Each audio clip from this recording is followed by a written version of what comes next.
Shalom. This is Adasabat Saiwan returning with Revelation chapter 19, part 7. This is the last of this series of chapter 19, and this one is called The Beautiful Golden East Gate. Now, we have touched a little bit about the East Gate in parts 5 and 6, but I couldn't focus too much on it because we were looking at the war of Armageddon.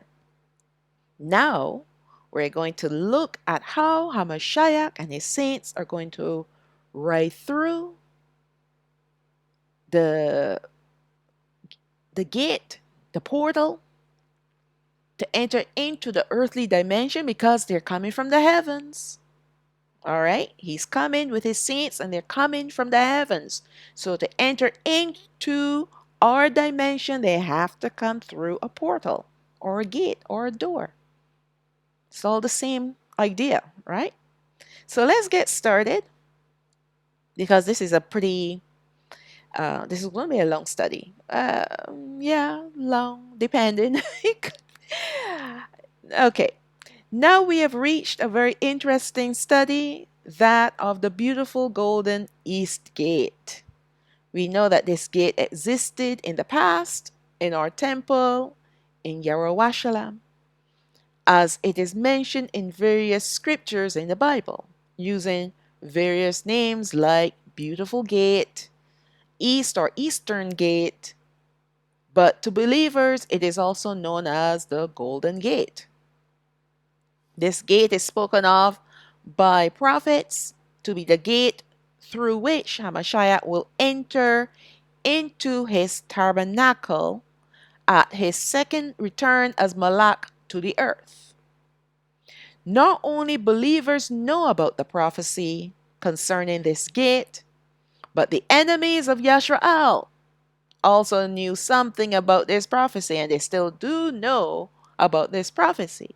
So they're trying their best to prevent HaMashayach from returning to the earth because they know he has to come through this east gate of the tabernacle. So what have they devised? Okay, let's read on.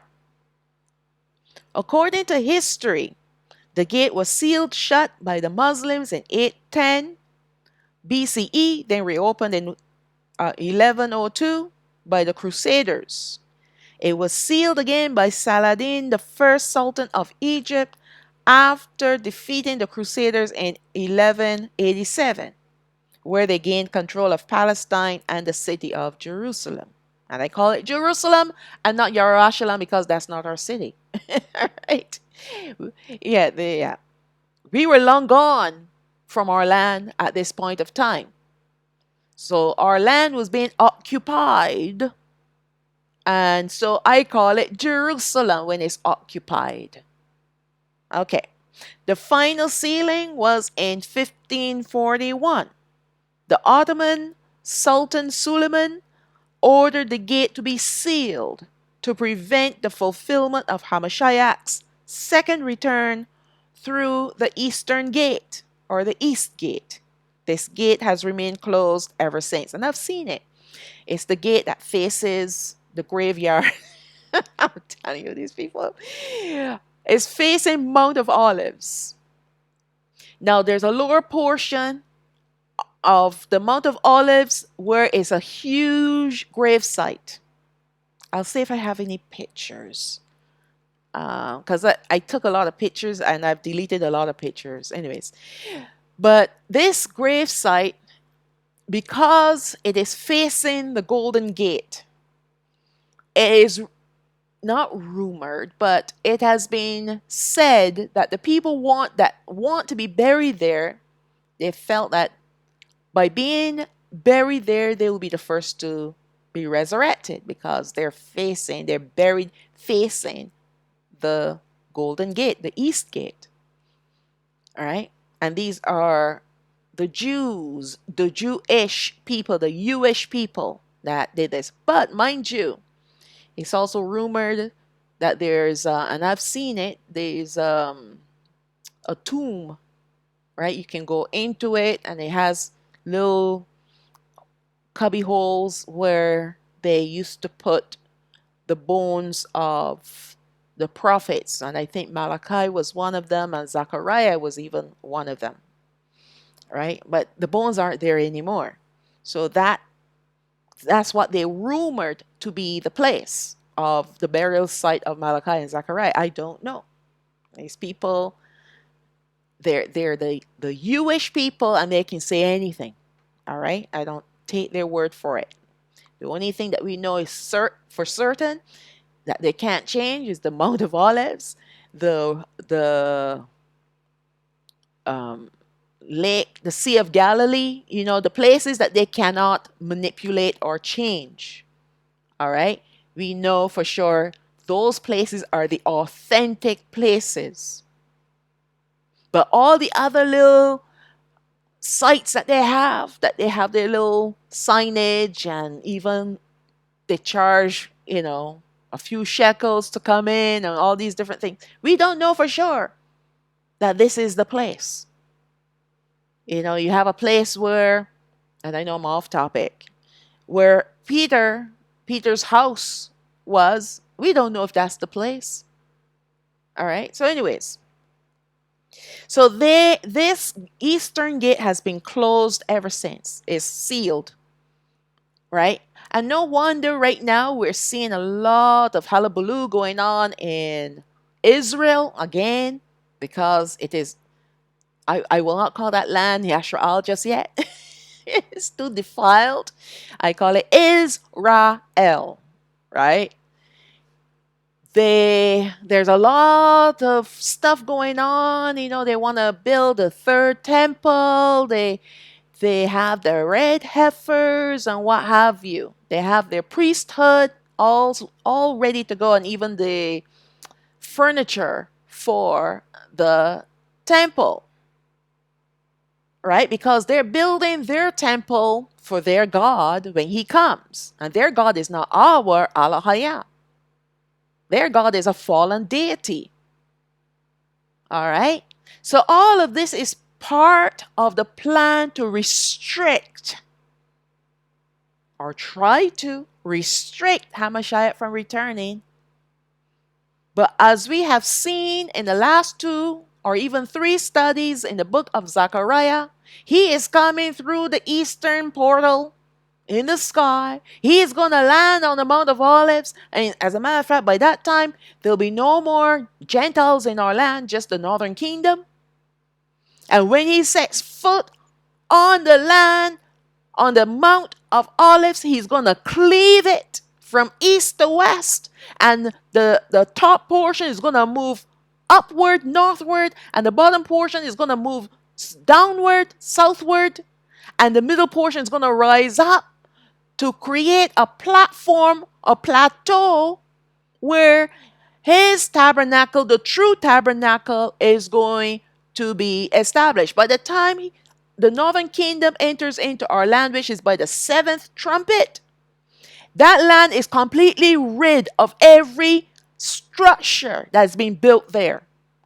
And then Allah is going to build the homes. Well, he's not going to, well, he's going to establish the homes, because, he could just say the word and it's there. All right? But they're going to have their homes there. And the Jerusalem that you see today will not be the Yerushalayim that they will be living in. And I've said this in part, I believe in part 6. Yerushalayim is going to be a city, a mega city, a big city. All right? It's going to be huge. And that's where the 12 tribes are going to live. And anything outside of the city is where the Gentiles are going to live. This is at the end of the age, when HaMashayach has the rule now of the land. The one land mass that this earth is going to become.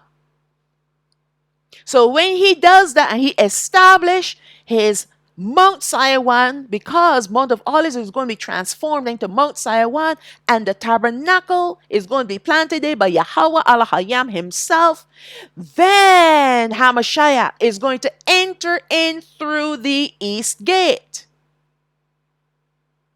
All right, and all I'm doing here is showing you evidence of this occurrence, this phenomenal, amazing, marvelous time that we all are going to have. And there's a reason why. And we already said in part 6, the reason why all of this is going to happen is because before he and his saints ride out to the war of Armageddon, he must fulfill two more of the feasts, two of the three feast days that are left to be fulfilled by him, the fall feast days. One of them is the Feast of Trumpets, and the other one is the Day of Atonement. And how he is going to fulfill those, because when he established these two things, the Mount Sinai and the tabernacle, and he enters in through the east gate of his tabernacle, not built by any human hands, but by the hands of Elohim. He is going to sound the trumpet to draw the two nations together in his house. All right. Now, I'm not going to say anymore because I believe I'll be going through this again, but I'm just giving you a rundown that these devils think that they can stop the plan of Elohim. They can't stop it. They can't stop it. So now in this study, I'm going to show you with prophecies, with scriptures, how all of this is going to pan out. All right. We see that our enemies were the ones sealing the gate to try to prevent our Mashiach from returning.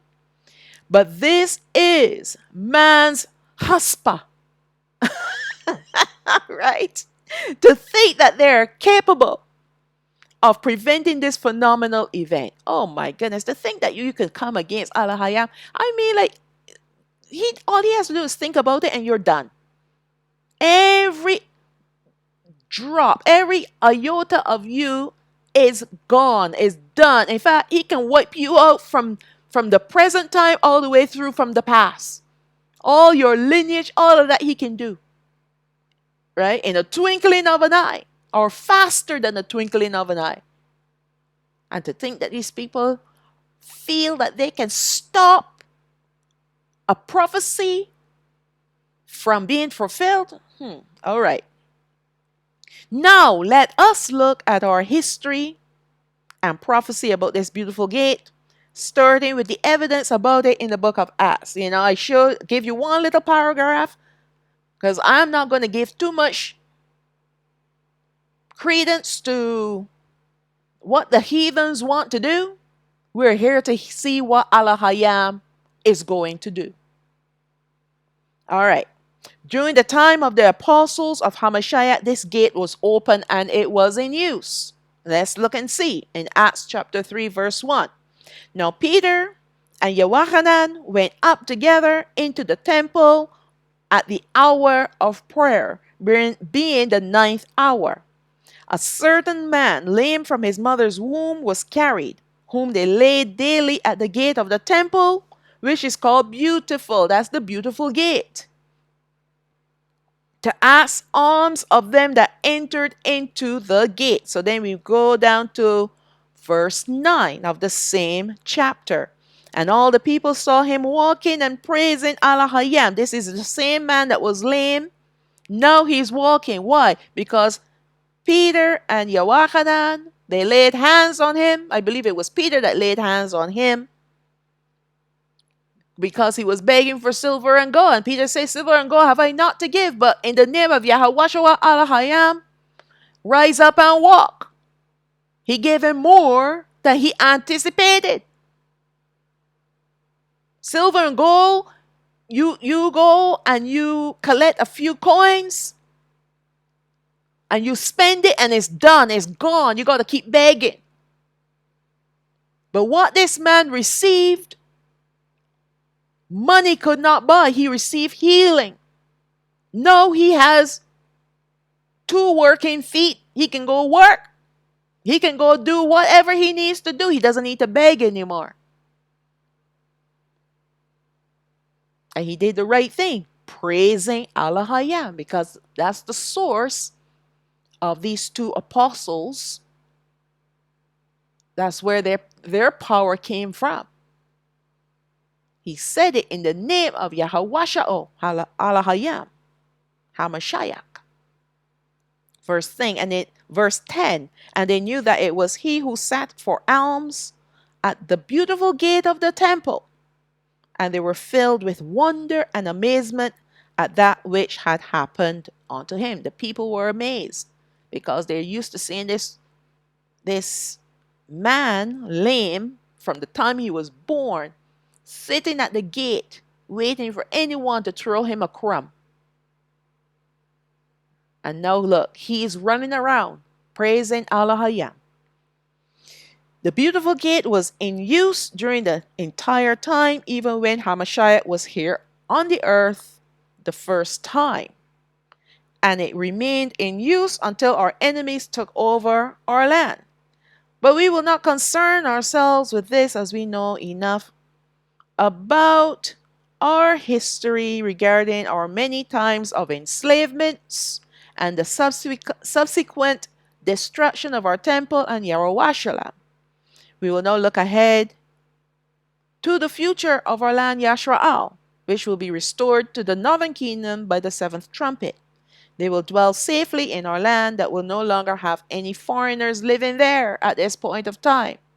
I'm telling you, there will be no more foreigners allowed not even in our city. Even the righteous Gentiles that will receive a portion of our inheritance will not be allowed to walk in our city. All right? After the seven vials are poured out, the judgments on the earth will be completed. But there still remains two more wars to be fought near Yerushalayim, the war in Armageddon and the war of Gog and Magog. These wars will be instigated by Yahweh himself to destroy all of our enemies before our eyes. That's why he is luring them to our land. The people are going to see that we're living in luxury, and they're going to want to steal and destroy us. They want to steal our land and our things and destroy us if they could. But we know that they couldn't. They will not. They can't. Because Allah Hayam, he's the one who's luring them, because he's trapping them. He's going to lure them into his trap. All right? But because of greed, these people will want to come in and try to take what does not belong to them, as history, trying to repeat history, right? They're trying to repeat history, but not this time. No, not this time. The kings, their armies, and their false prophet will arrive in our land, and this will be occurring during the perpetual day. Don't forget that. Just before the war of Armageddon begins, the sun, moon, and stars will go dark. So as soon as they enter into our land and they're at the place where Al Hayyan will want them to be, because they can't come into the city, but they'll be in our land. He's going to cause the sun and the moon and the stars to go dark. He's going to finish with the luminaries. The luminaries have fulfilled their duties and now they're retired. Yahweh, the book of Joel, chapter 3, verse 14. Multitudes in the valley of decision. And that's the place where he wants them to be. For the day of Yahweh is near. His day of judgment is near in the valley of decision. It's not quite there yet, because HaMashayach, he has a couple of things he needs to take care of before he comes into the valley of decision to deal with these rebels. Verse 15, the sun and the moon shall be darkened and the stars shall withdraw their shining. So this is the point of time. This is the point of time when HaMashayach, HaMashayach will enter into the world. All right? The sun, the moon will be darkened, and the stars will withdraw their shining. There will be nothing in the sky. It will be a total darkness. Why? Because a special event is about to take place. They are lowered into the valley of decision, and after that, everything goes dark. You see, Allah wants them to see. He's amazing, isn't he? He wants them to see their way to the place where he wants them to be. And where does he want them to be? In the valley of decision. And then he's going to turn off the lights. Let's read on. The reason why this will occur is because HaMashayach will be entering into our earthly dimension with his saints. This time he will be returning to the earth as Malakanaw to rule on the earth, starting with his millennial reign.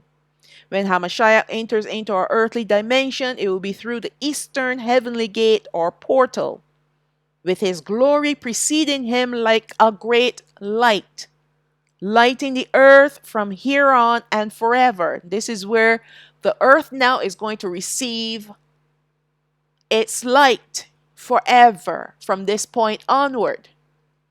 There'll be no more sun, no more moon, and no more stars, no more nighttime, no more evening time, nothing like that.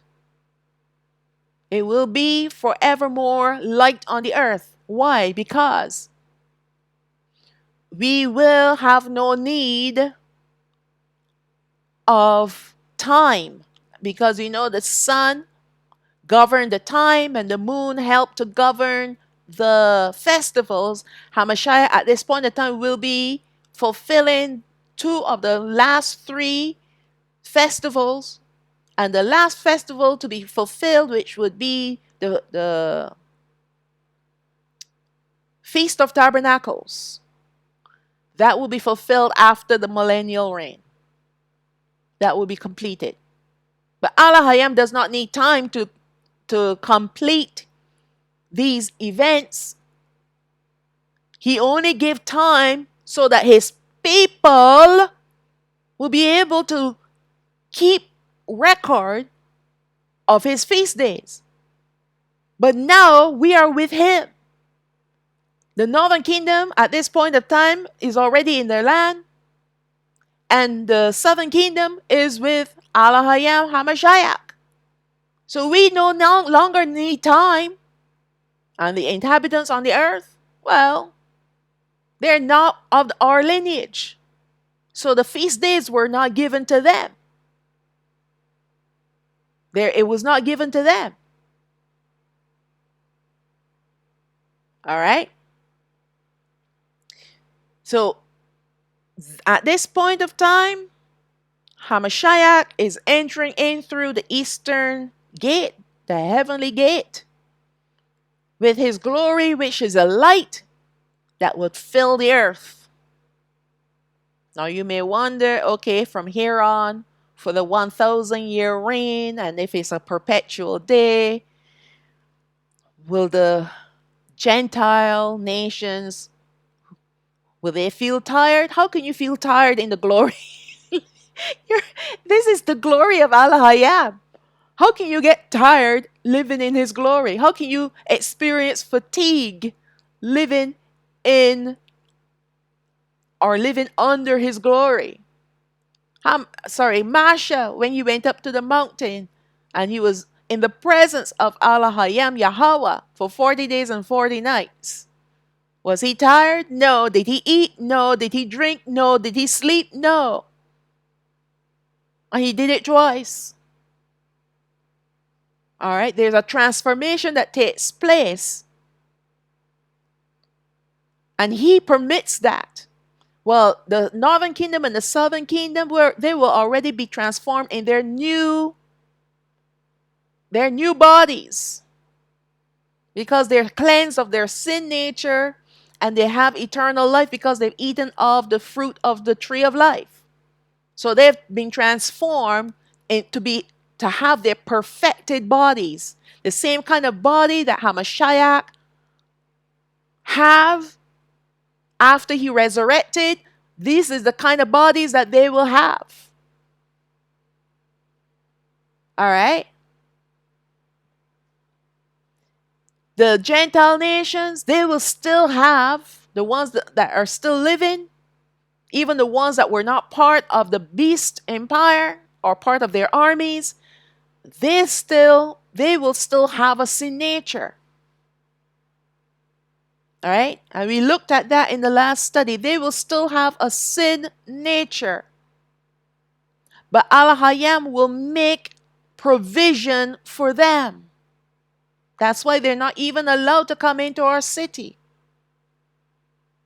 He will eventually, after he sift them down to the last day. Well, there'll be no more day, but to the last moment. After the 1,000-year reign, who is left of the Gentile nations, it will be because they have passed the test. And they have been found worthy to receive a portion of our inheritance. Then he will cleanse them of their sin nature and give them to eat of the tree of life so that they can now have eternal life. So they will be like us, and they even have to be a part of or will be included in our covenant, because everyone must be in covenant with Allah. But they have their place. And their place is not to dwell in the city. They cannot dwell in the city. The portion of the land that is given to them will be outside of the city. All right? Okay. So let's look at Matthew chapter 24, verse 3. Okay, I don't think I've finished reading what I have written here. So let me read on, and let me start from when HaMashayach enters into our earthly dimension. It will be through the eastern gate, heavenly gate or portal, when his glory preceding him like a great light, lighting the earth from here to there forevermore. Yes, I did read all of that. This would have happened before, when HaMashayach came to regather his saints of the northern kingdom. So this idea, it's not even an idea, this event of the glory of HaMashayach entering into the world has happened before. This is in Matthew chapter 24, verse 3. And as he sat upon the Mount of Olives, it's funny, the HaMashayach, as the servant, he came as a servant the first time. He's sitting upon the Mount of Olives, the same mountain that he will land upon when he returns as king. All right, come on, let's get with it here. The disciples came unto him privately, saying, Tell us, when shall these things be? And what shall be the sign of your coming, your second coming, and the end of the world? Can you imagine? He is sitting on a Mount of Olives that will be transformed into Mount Sinai when he comes again the second time. And here his disciples are asking him these two questions. What's the sign of your second coming as king? We thought it was this time around, but no. He came to lay the foundation, not only for them, but their future descendants. All right? And at the end of the world, they were wondering, is this the end of the world? Because we have the tabernacle. All right? We have the tabernacle and you're here. Is this it? No, it wasn't. Because this tabernacle that they were seeing was a tabernacle built with hands. But the tabernacle that is coming will not be built by hands. It will be established by Yahweh himself. All right? And what did HaMashayach say to them? Not one stone. Listen, all you see this tabernacle is going to be torn down. Right? You're not going to find one stone upon another. It's going to be torn down. So don't even think that this is the tabernacle that I will be returning to. No, this tabernacle is going to be destroyed. All right. So now HaMashayach is went through the sequence of events, which is all muddled together in Matthew chapter 24. And I've done a series about Matthew 24, Mark 13, and Luke 17 and 21, putting the verses in their correct order. All right. Verse 29. So let's go down to verse 29, what HaMashayach told them about the end times. Immediately after the tribulation of those days, and the tribulation meaning pointing towards this tribulation is coming against the southern kingdom. Only the southern kingdom. All right? So that's what the tribulation is all about. So let's recall what the three events that are coming. You have the tribulation, which has to do with the seven seals, or you call them the birth pangs. The next seven trumpets, that is called the great tribulation. The great tribulation. And then you have the last seven vials, the last set of judgments called the seven vials. Those are called the wrath of Allah Hayam, being poured out on the inhabitants on the earth, which will not be upon the northern kingdom or the southern kingdom. The southern kingdom, they have to go through, and we have been going through, the seals. The four seals are open, but we will not be here for the fifth seal. The fifth seal has to do with the saints, the martyrs of the southern kingdom under the altar crying out. Why are they crying out? Because it will be at this point of time that the northern kingdom will be awakened and fighting for their lives against the New World Order, number 7 empire. And again, I've done all these studies before. All these studies I've done before, they're all in my previous study. This one is called the Beast of the Book of Revelation. You can also find information in the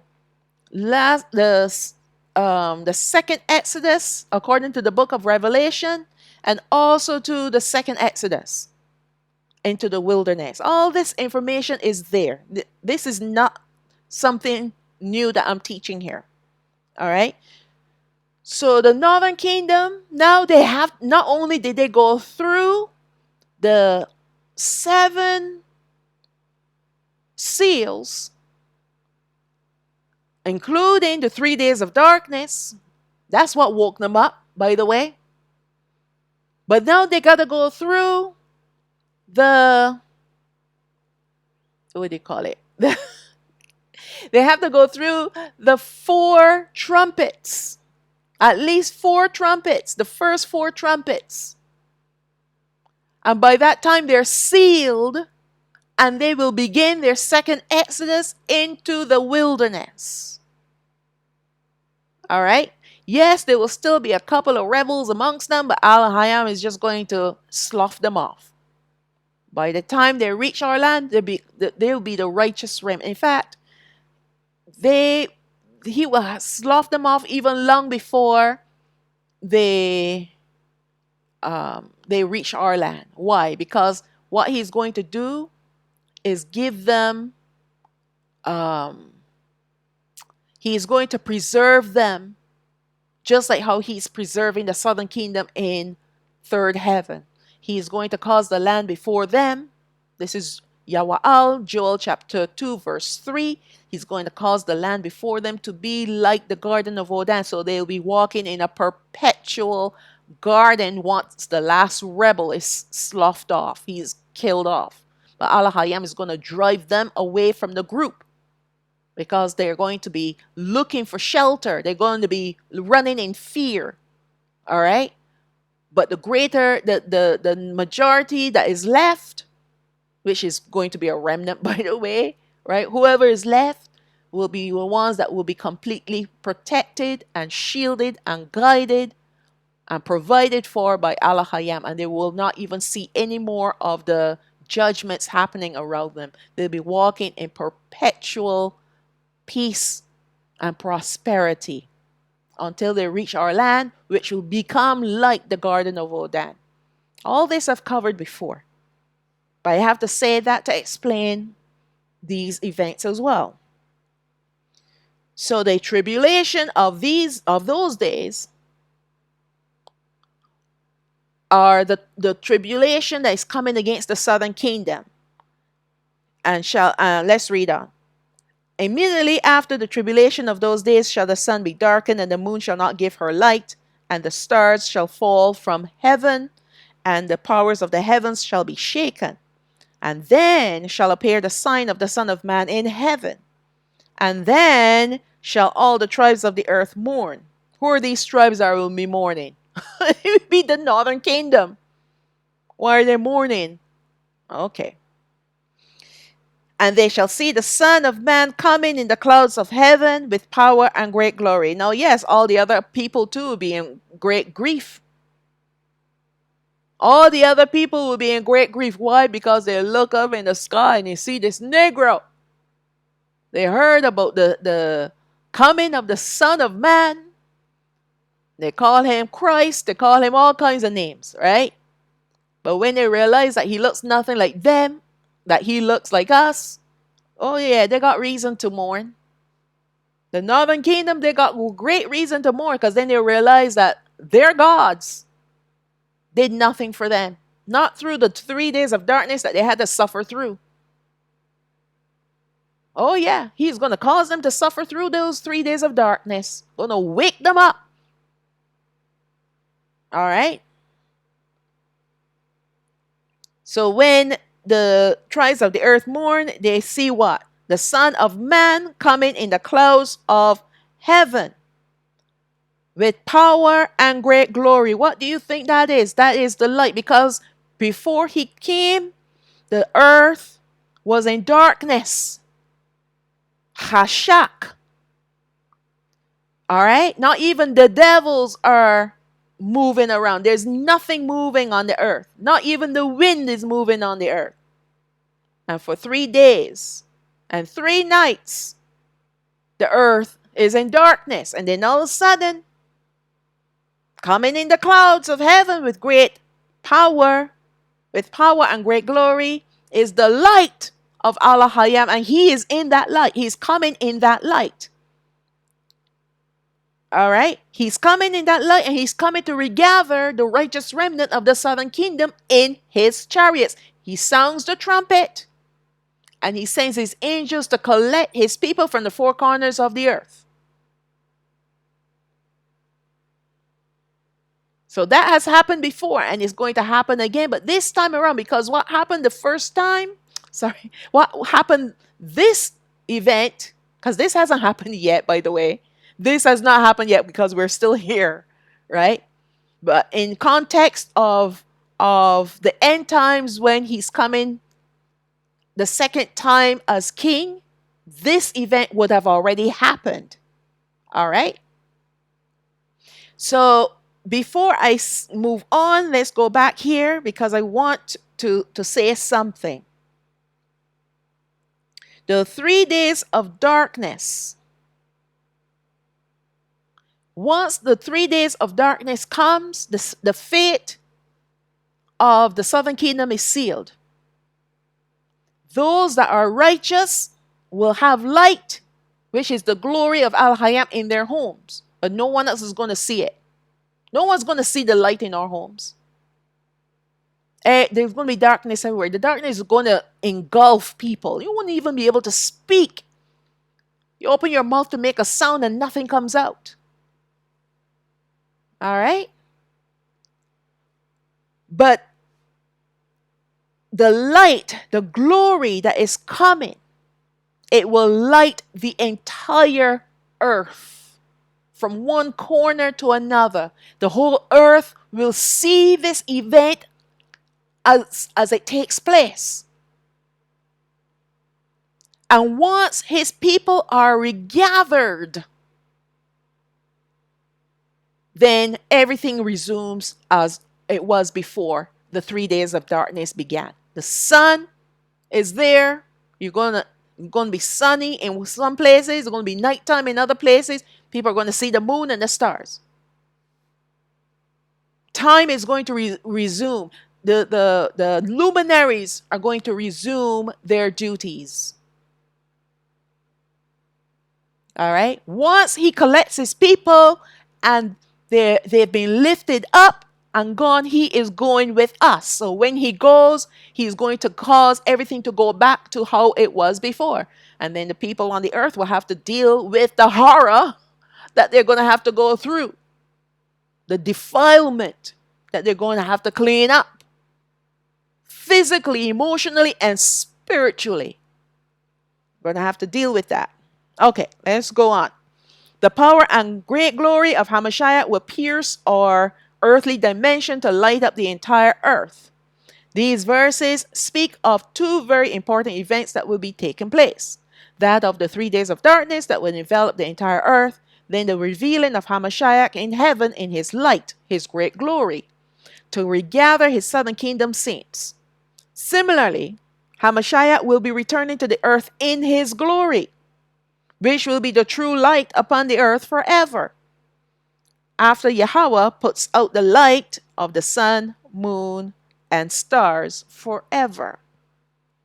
As the sun rises in the east, because it enters through the eastern portal, so will the son of Allah-Hayam, Malakanaw, our king, enter through one of these eastern gates of portals. We have portals in the sky. The devils have been looking for it. The agents of Satan have been looking for these portals. That's why they send rockets up in the sky. All right? They're not trying to land on the moon or whatever. No, they're trying to find the portals.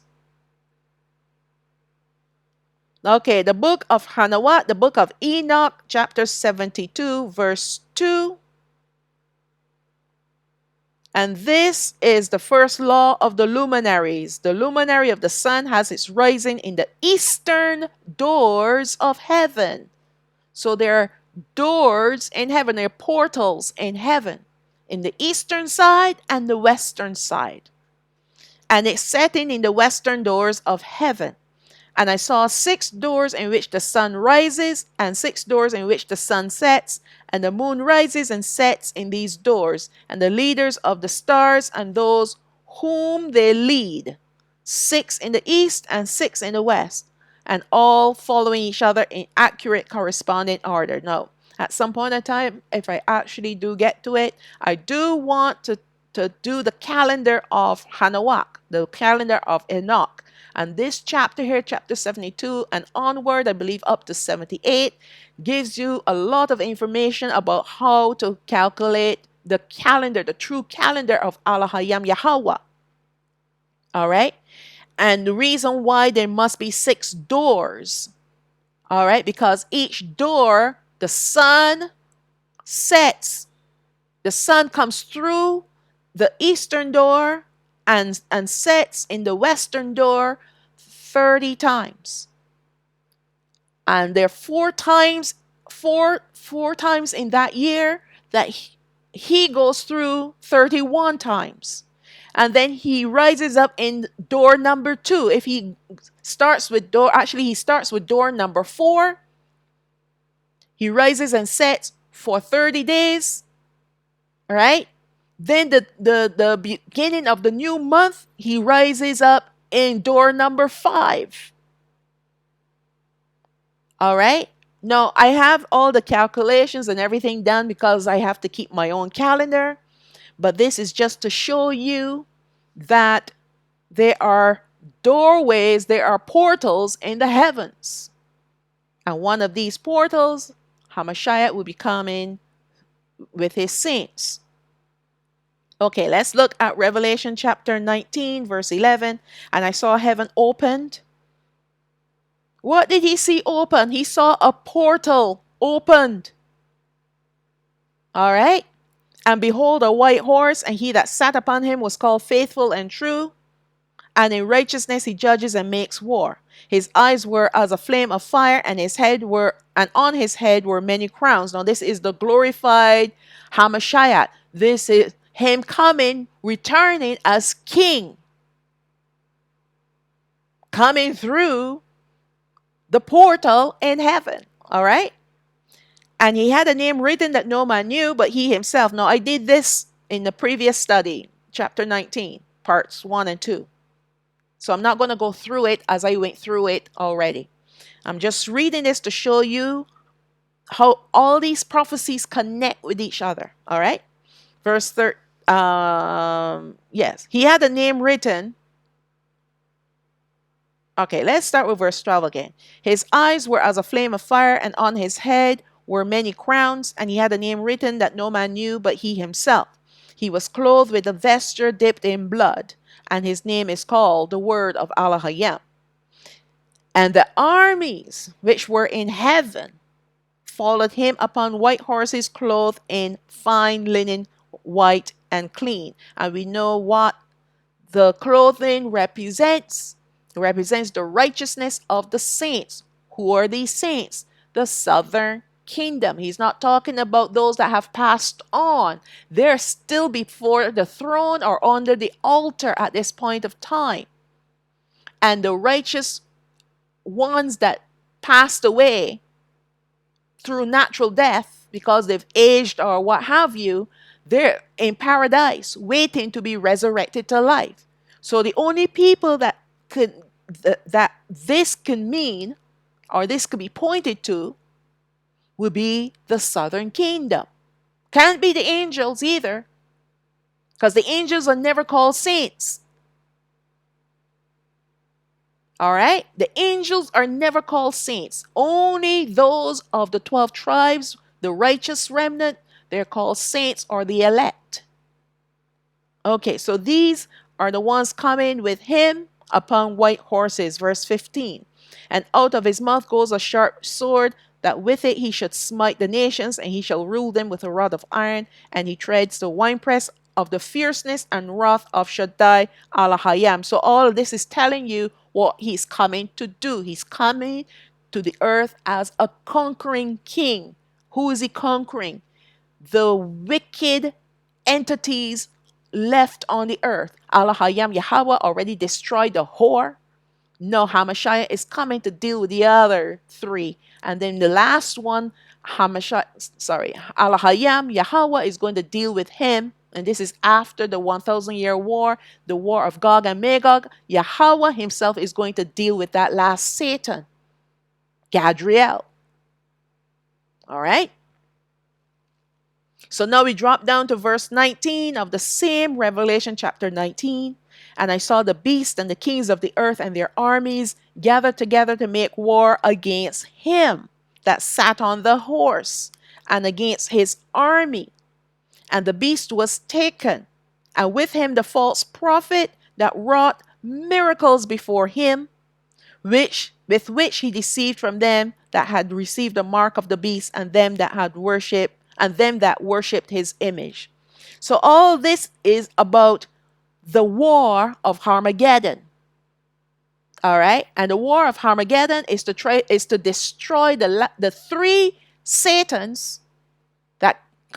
These three Satans, they come out of the mouths of the false prophet or the anti-Messiah, the dragon, which we know is the image of the beast, and the beast empire number 8 that is going to be possessed by Azazel. Azazel he is currently still in the bottomless pit, but he was released some time ago. Trumpet number 5, he was released. And he has filled that spot that Gadriel used to have. Gadriel was the Satan that possessed the beast empire number 7, the technology-based empire, the New World Order. And the seal number 6, which is the great earthquake, it destroyed the technology. So Gadriel was deposed, and he has been roaming around the place. Alahayam Yahweh has prevented him from entering into any more entities. So he's just sitting on the side now. He's been benched. He's been benched. All right. So now HaMashayach himself is going to he's going to destroy these 3 Satans and cast them into the lake of fire. And then he's going to melt their earthly agents in the form of people, creatures that turned into creatures, by the way. Because Allah Hayam caused, I believe in vial number 4, he caused darkness to come upon them. Either vial number 4 or vial number 5. All right, one of those two. He caused darkness to come upon them. So they're no longer even human-like. They're full of sores, and they're full of, they're oozing, seeping, smelly sores, and they're scorched on top of everything else. So they're creatures. They're hideous to look upon. All right. So let's go on. So this is what Revelation 19, because everything is being compacted here, because the other information that we need to hear and know and understand is found in the other prophecies. And that's why we have to draw our information or the prophecies from other locations to bring it all together to have the big picture. They're puzzle pieces. All right. So these kings and the false prophet, don't even worry about the image, because once the Satan comes out of him, he's done. He goes back to being a statue. All right. But the other 2 entities now, they will be melted on the spot, and they'll be fighting against each other while they're melting on the spot. Allah Hayam, he is awesome, isn't he? All right, let's go on. These both were cast alive into a lake of fire burning with brimstone. Now, this is the problem that I have sometimes with some of the script. Some of these verses, yes, they scatter the verses around to make us confused, discombobulated, and so we are led astray from the truth. So we know 3 Satans, like evil spirits, unclean spirits, come out of these 3 entities. How come only 2 were cast into the lake of fire? Does that make any sense? That word both is misleading, because it means now that there's another Satan on the loose, and he will remain on the loose. All right? But we know 3 came out of the entities, the false Messiah, the false prophet, who is the anti-Messiah, the image of the beast, and the beast empire. So if 3 comes out and they war against HaMashayach, how many do you think will be cast into the lake of fire? Wouldn't it be 3? Yes, it will be. So he cast 3 into the lake of fire burning with brimstone. Sometimes it got to be, you see, once you know the truth, even though a word may seem out of place, it will not dislodge you from the truth. It will not dislodge you from the path of truth. It's when you are standing on shaky ground, when you're standing on sand, that every wind of doctrine will toss you to and fro, so that you don't know up from down, left from right, in from out. But when you're being guided by HaMashayach, when you're being guided by Ruach HaKodesh, it doesn't matter what they've done with our Bible. Once he places you on the path of truth, there's nothing that can dislodge you from there. All right, let's read on. Verse 21. And the remnant were slain with the word of him who sat upon the horse, whose sword proceeds out of his mouth, and all the fowls were filled with their flesh. So all of this I've covered already. I'm not going to go back there. I just wanted you to see this in the whole scheme of the plan, the big picture. Now, we've covered many of these prophetic events in great detail in previous studies, but for the sake of piecing together the sequence of the events of the end times, these prophecies, which are scattered throughout the Bible, must be looked at again. We're building a timeline for these prophetic events, therefore, this is very necessary. HaMashayach is returning to the earth not only to establish his tabernacle and his people, but he's coming to fight against the wicked entities that have been ruling on the earth thus far. Yet it will not be much of a war per se, because he will fight them with the two-edged sword in his mouth. So forget about these foolish people that are talking about nuclear weaponry. All right? It's not nuclear. They see people melting where they stand, their eyes in their eye socket melting, the tongues in their mouths melting.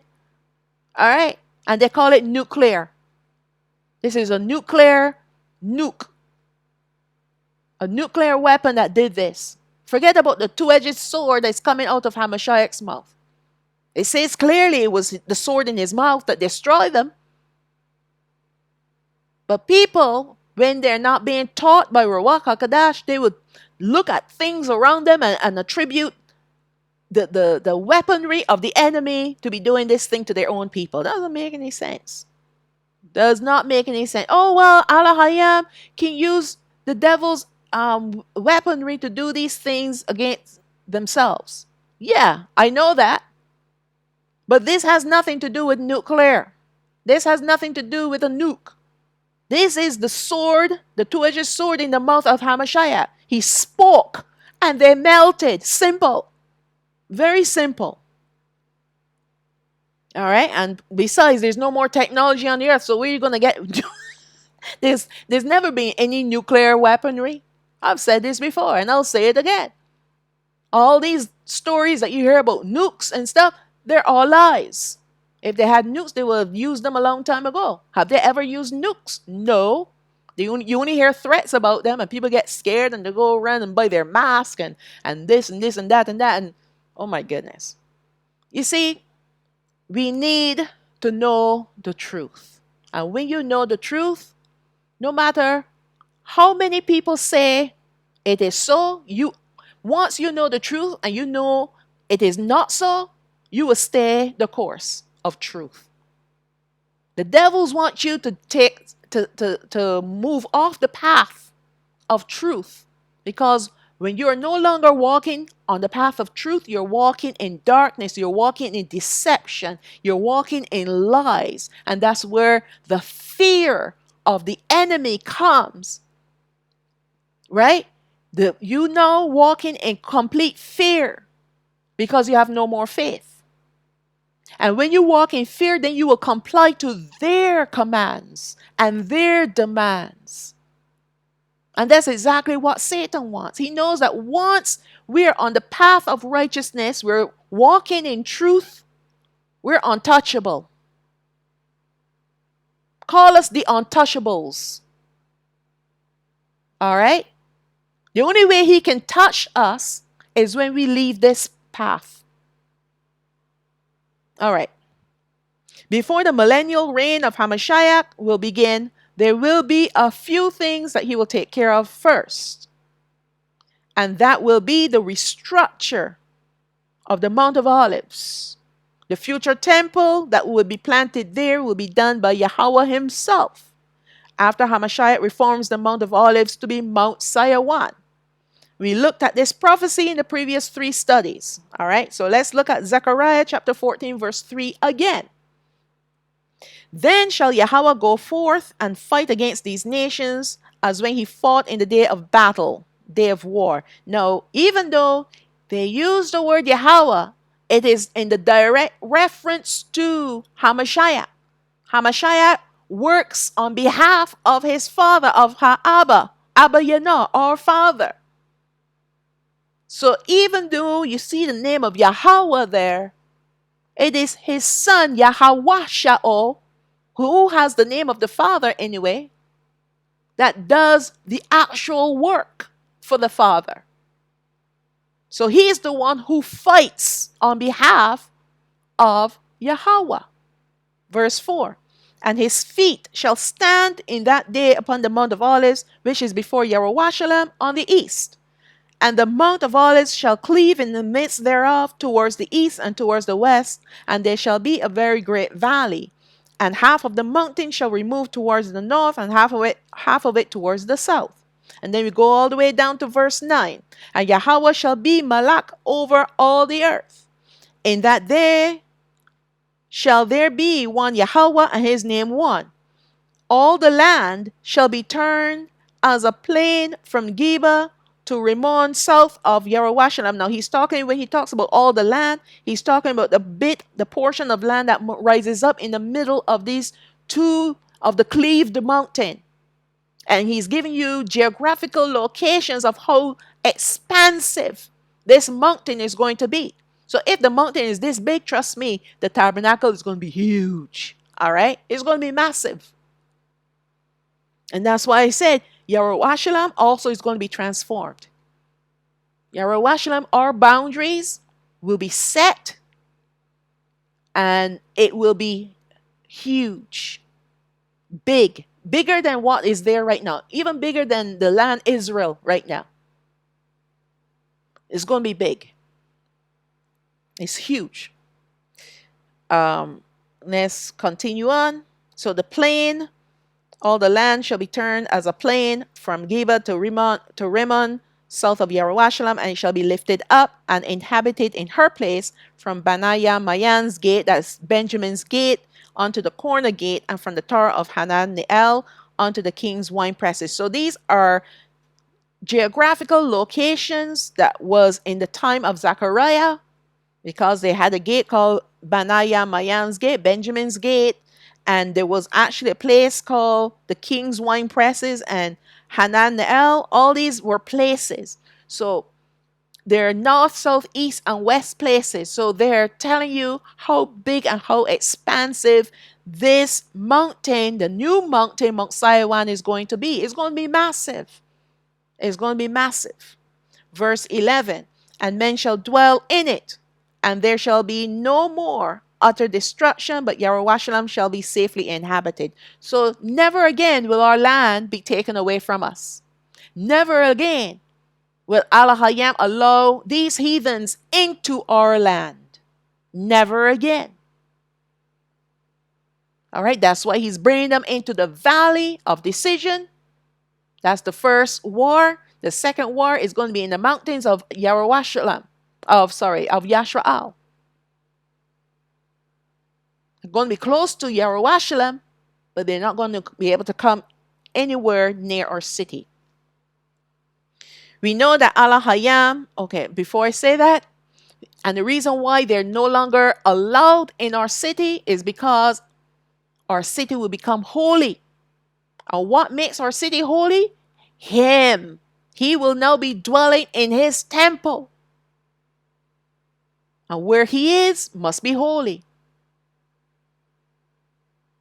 In the past, when he was dwelling in our temple in the days of our forefathers, before the temple was destroyed, he removed his glory from the temple first. And he was the one who brought down the corners of his temple, so that the enemy could not come and say that they destroyed the temple. And he removed his artifact, his articles as well, his furnishings, the precious ones. So wherever he is, wherever his tabernacle is going to be considered holy. So the whole city of Jerusalem will be holy. We know that Allah will plant his tabernacle on this newly formed Mount Sinai in Jerusalem. This is spoken of throughout the prophecies in the Bible. And we looked at this in previous studies. In the last few studies in Revelation 19. The reign of the earth will now be returned to HaMashayach, and for the 1,000 years he will reign in righteousness and in holiness. Let's look at Psalms 48 verse 1. Great is Yahweh, and greatly to be praised in the city of Allah, in the mountain of his holiness. Beautiful for situation, the joy of the whole earth is Mount Sayawat on the sides of the north, the city of the great king, the great Malak. Alahayam is known in her palaces for a refuge. For lo, the kings were assembled. They passed by together. Who do you think they're talking about here? Who do you think the prophet Dawud is saying here? What is he talking about? The kings were assembled. They passed by together. Verse 5. They saw it, and so they marveled. They were troubled and hasted away. Fear took hold upon them there, and pain as a woman in travail. Who are the kings that were assembled against Yarawashala? And when you say they marvel, they're not marveling like in awe of Allahayam. They're astonished in a fearful way. Just like the kings that are coming. The 10 kings that are coming, along with their armies and the false prophet. What do you think is going to cause them to marvel and be troubled and fear to hold of them like pain of the woman in travail? When HaMashayach comes in his power and glory. When he comes and he steps down on Mount of Olives and he splits it open, you know they're going to start scampering, right? They're going to start scampering. And that's the pain that will take hold of them like a woman in travail. This is what these two verses are speaking of. Let's look at Yasha'oyah chapter 4 verse 4. When Yahweh shall have washed away the filth of the daughters of Sayawan, and shall have purged the blood of Yarawashalam from the midst thereof by the spirit of judgment and by the spirit of burning to remove guilt. So who is this he's talking of when he talks about the daughters of Sayawan? All right, who is he speaking of? When you think of Sayawan, you think of the future. The future, Sayawan came out of the Mount of Olives. They came out of an old mountain. All right? The daughters of Sayawan are the redeemed of the 12 tribes. All right? They're the redeemed daughters, the offspring of the 12 tribes. Because we're also called Sayawan. And what is it that he's purging? The blood of Yarawashalam? He's purging because when you see the word Yarawashalam, one thing that comes to your mind is the tabernacle. And what comes to your mind when you think of the tabernacle? You think of ministry. You think of worship. And who officiates the worship in Yarawashalam? His high priest and his priesthood. All right? So what needed to have done for us to become the true daughters of Sayawan is to wash away our filth. What is our filth? The sin nature. The sin nature that we once had. Once that is washed away by the sea of water, the pure sea of water, and we are purged, now we can become the daughters of Sayawan, and we become the ministers of the tabernacle. All right? The spirit of judgment and the spirit of burning. These are the ways in which Allahayam Yahweh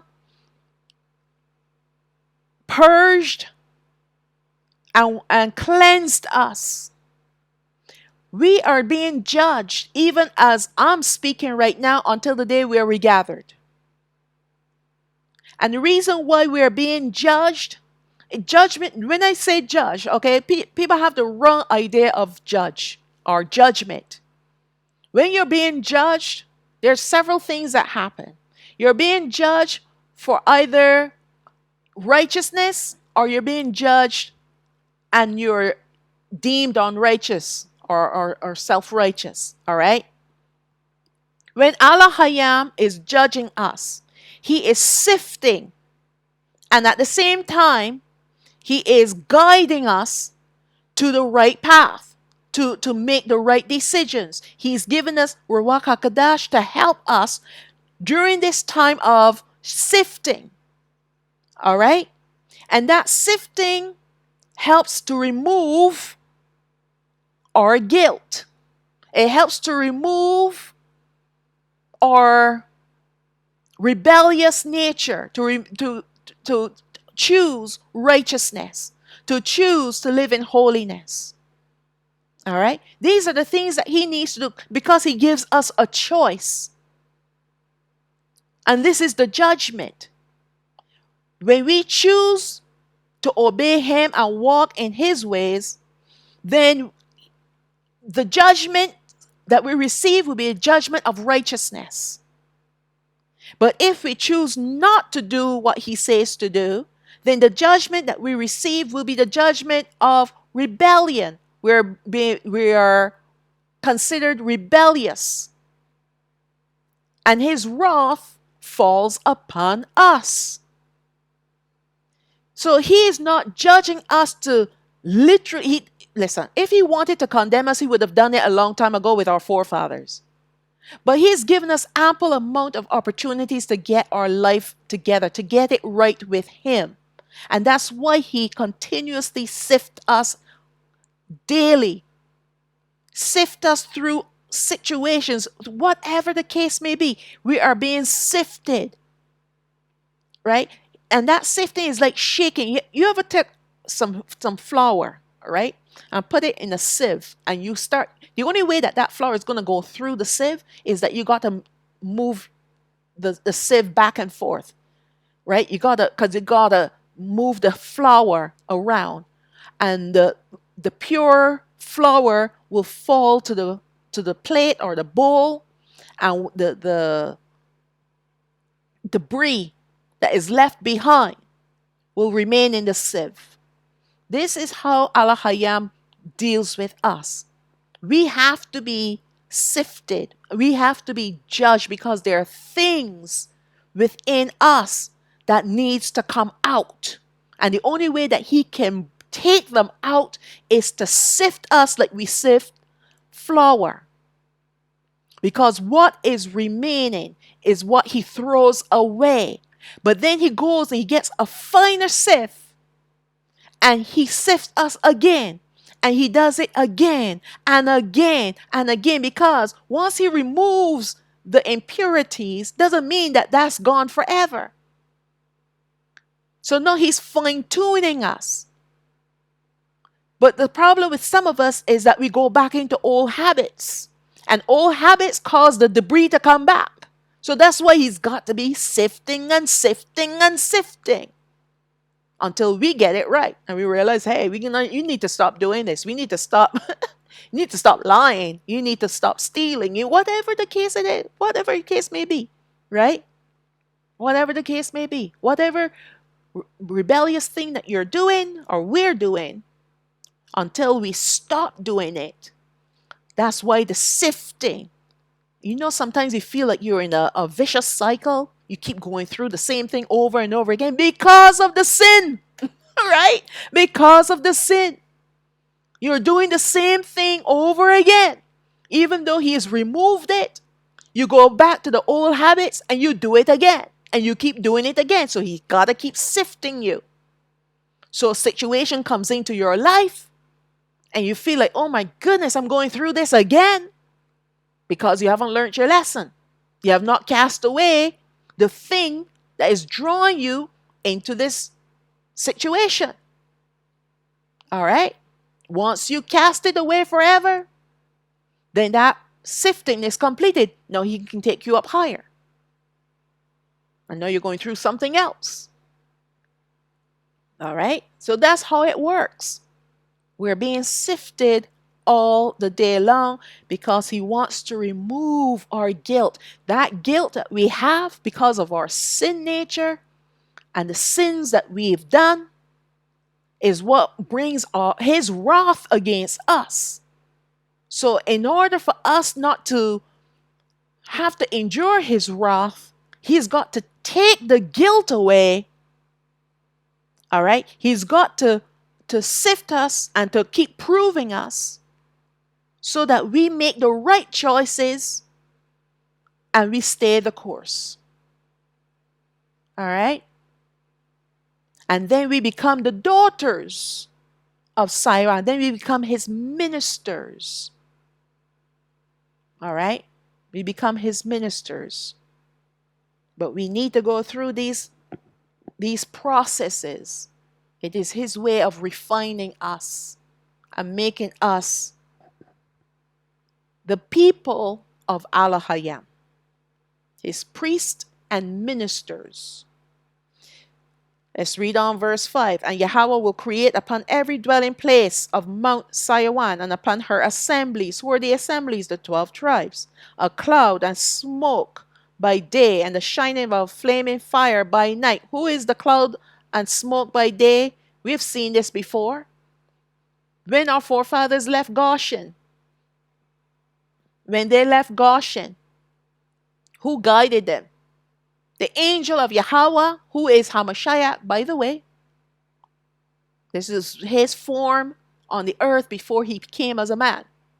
And he was a cloud and smoke by day and a fire, a pillar of smoke by day and a pillar of fire, flaming fire by night. All right? So this is exactly what the prophet here is speaking about. And let's read that again. Verse 5. And Yahweh will create upon every dwelling place of Mount Sion. No, this is Mount Sion. This has to be in the future. Because Mount Sion is not on the earth yet. And upon her assemblies.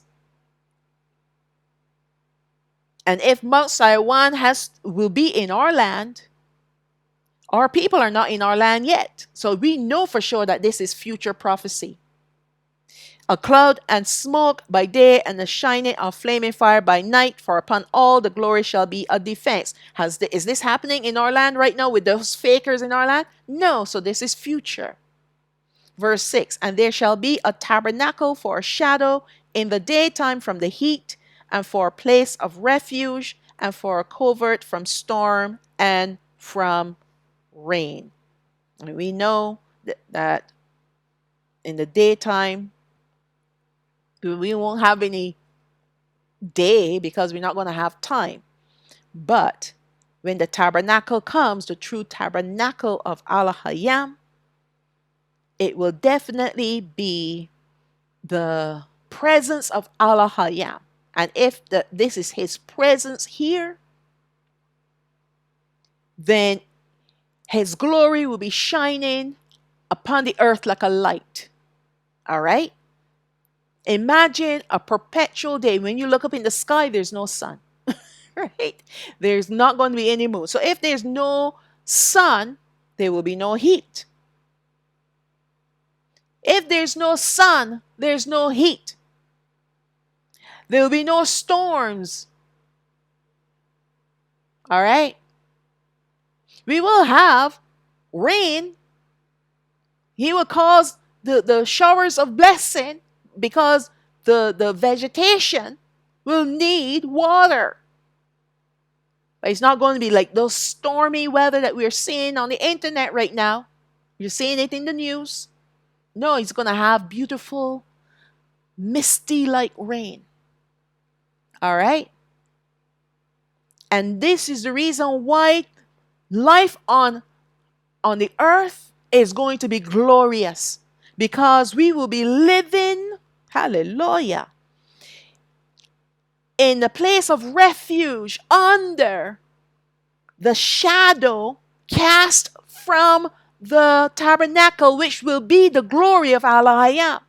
The whole earth, the Gentiles, and the 12 tribes of Yashraal. All right? This is what life on the earth is going to be like. I can't wait to get to the next few chapters. There'll be no heat. There'll be no cold. It's going to be like a perpetual beautiful day. Think of the most beautiful day with nice gentle breezes. And if it rains, it's a nice mist. Not a heavy downpour. It's going to be a nice little mist. He's done it before. Go back to Genesis. Before there was a man to till the ground, what did he do? He caused the mist to water the vegetation. All right. We see that even through the prophecies that Allah Hayam will preserve the land of Yashraal and those who will be dwelling in the land, speaking of the northern kingdom. He will preserve them from his wrath, which will be his judgments on the earth. Why? Because his people would have already endured their judgments, and now he will be their defense and their shelter. All right? So not only will he be a defense for his people, but he is also going to be a defense for the entire earth. Because at this point of time, once his tabernacle comes, well, when his tabernacle comes, HaMashayach is going to ride out and deal with those devils. So then the earth is going to have peace for 1,000 years, and everyone will be dwelling under the shadow of the tabernacle, meaning the glory of Allah Hayam. All right? And not only the northern kingdom, the southern kingdom too. We're speaking of the 12 tribes. All right? Obadiah chapter 12, verse 22. But you are come unto Mount Sayawan, unto the city of the living Allah Hayam, the heavenly Yerushalayim. And Obadiah, by the way, is Hebrews, the book of Hebrews. And to an innumerable company of angels, to the general assembly, speaking of the 12 tribes, and congregation of the firstborn, the redeemed righteous of the 12 tribes, the righteous remnant that were regathered. All right? Who are written in heaven, and to Allah Hayam, the judge of all, and to the spirits of just men made perfect. Who are these spirits of just men made perfect? Talking about those that died and those that have passed on, either of the martyrs of the northern and southern kingdom.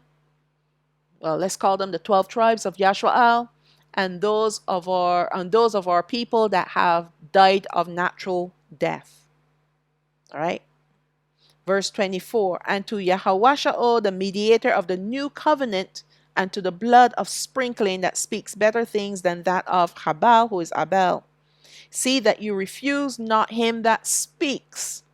For if they escape not who refused him that spoke on earth, much more shall not we escape if we turn away from him that speaks from heaven, whose voice then shook the earth, but now he has promised, saying, Yet once more I shake not the earth only, but also heaven. And this word, yet once more, signifies the removing of those things that are shaken, as of those things that are made, that those things which cannot be shaken may remain. Remember I told you, Allah Hayam, yes, he shakes the heavens and the earth, but he also shakes us as people. Verse 28, wherefore we receiving a kingdom which cannot be removed, let us have grace whereby we may serve Allah Hayam acceptably with reverence and righteous fear. For Allah Hayam, our Allah Hayam, is a consuming fire. All right. Allah Hayam Yahweh will use his judgments to judge first his people, then the inhabitants of the earth and the heavens. All that does not belong to him will fall, and he will destroy all that has fallen. All right. So this is the reason why Allah Hayam is long suffering, not only with the 12 tribes of Yashraal, but the inhabitants on the earth as well, the Gentile nations. All right. He shakes the heavens, He shakes the earth and even the inhabitants on the earth. Why? Because what collapses, what falls because of the shaking, he destroys. And what doesn't fall and remains belongs to him. Because he's the one who gives us strong roots. And those roots keeps us anchored so that the storms and all the different things that try to shake us and sift us and shift us cannot do so. The worst that can happen to us is that the dead branches, they go flying away. The dead leaves, they go flying away. The rotten fruits, they fall. All right?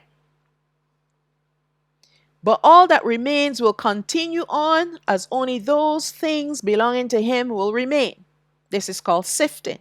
The method employed by Allah to separate the chaff from the wheat, the sheep from the goats, and the righteous from the wicked.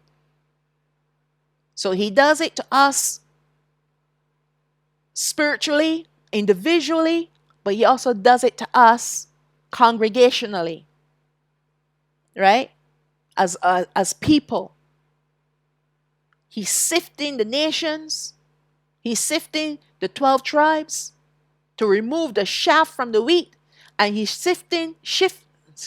He's sifting the Gentile nations to separate the righteous from the rebel, from the wicked. All right. After Allah establishes his tabernacle on Mount Sinai, HaMashayach will enter into the tabernacle through its eastern gate. So that's the next thing that needs to happen to fulfill this prophecy of him entering in through his eastern gate. After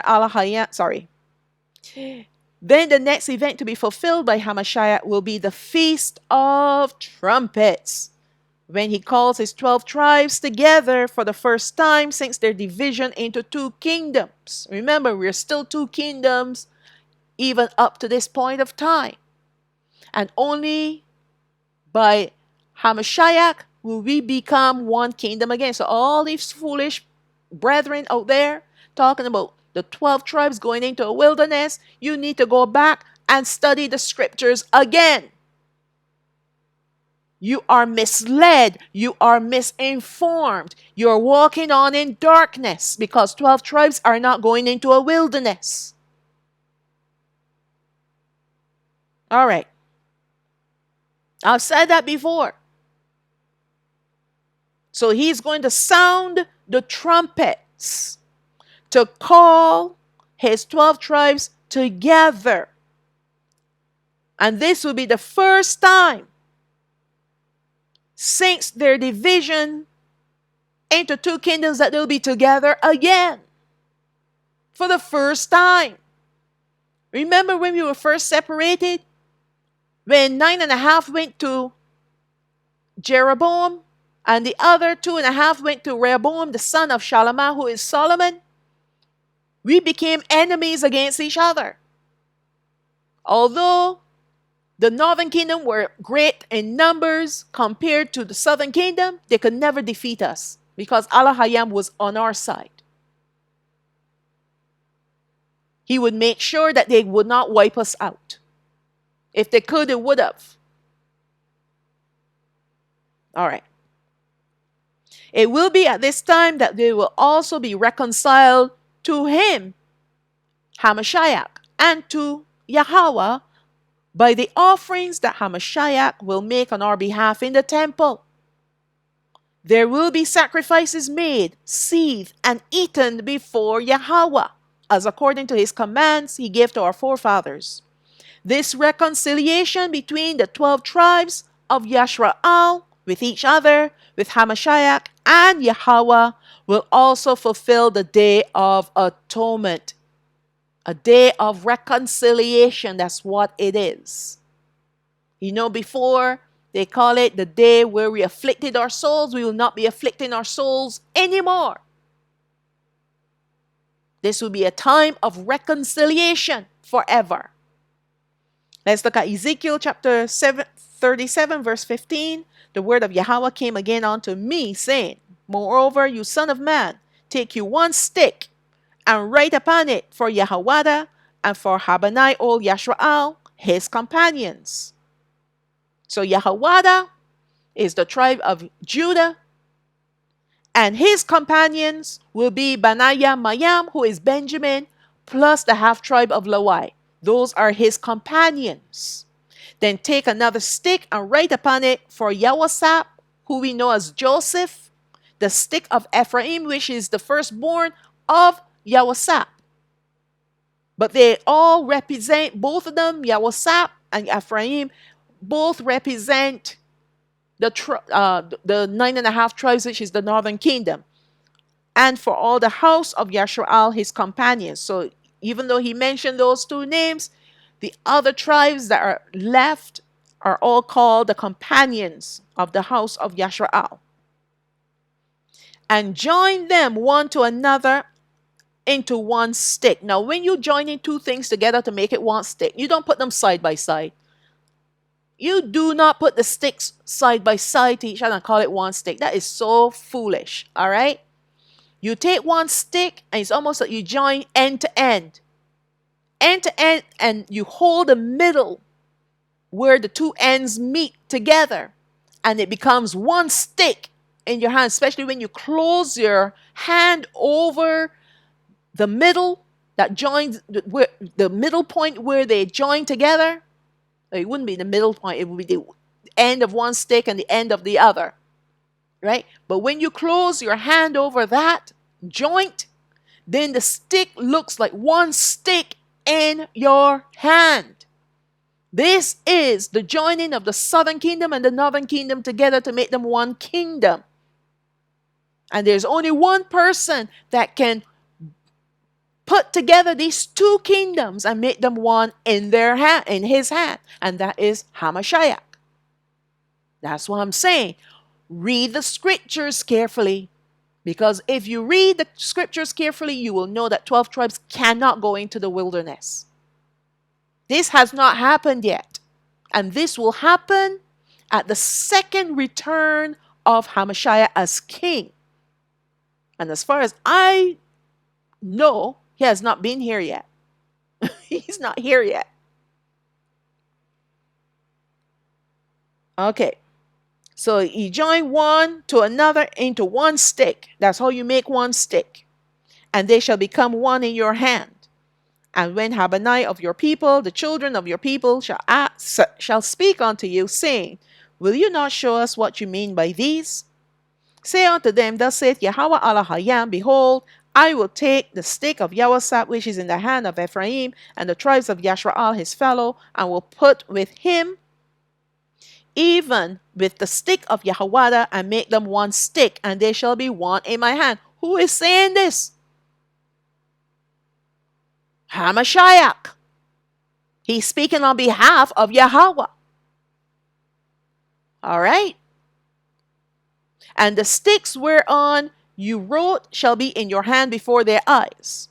Now, could they conceive this happening at this point of time in the days of Ezekiel? No. Because this is a distant future event to take place. This is within our generation, not their generation. Verse 21, And say unto them, Thus saith Yahweh Allah Hayam, Behold, I will take Habanai old Yashraal from among the heathen. So this is the house of Yashraal, the 9.5 tribes, the northern kingdom, from among the heathen where they be gone. I will gather them on every side and bring them into their own land. So these are the ones that will be going into the second Exodus, the northern kingdom, the house of Yashraal, not the southern kingdom. And they are living among the heathen. The southern kingdom, we were scattered amongst the Gentile nations as slaves. The northern kingdom were not slaves. When they left Assyria in 721 BC, 721 BCE, yes. Yes, 721 BCE. When they left Assyria, Al-Hayam led them away from the land of Yashraal. And they're in Africa right now. There may be other places at this time, but the general, uh, the, the greater number of them are found in Africa. And I did a study about that, and I'm not going back there. All right. So these are the ones that are living amongst the heathen, and they're living like heathens, that they got to wake up. They're not waking, they're not up yet. They're still sleeping. The southern kingdom, we are the ones that have been awakened to our true identity. These ones probably think that they're Africans. And that's why I don't understand why the foolish southern kingdom want to run to Africa, to live in Africa. When these ones here, the northern kingdom, they got to leave Africa to come to our land. And if you listen to prophecy, and you know that this prophecy has been confirmed, why would you think that Africa is our land? Africa is not our land. We got many of our people out there preaching and teaching that, oh yes, let's go to Africa, let's go to South Africa, let's go to Ghana, let's go to this place, let's go to Tanzania. And you know what's happening to them there? They're being persecuted. And watch, it hasn't even started yet. This is just the beginning, because as far as I know, and from what I've heard, the bear country is setting up their camps in Africa. All right?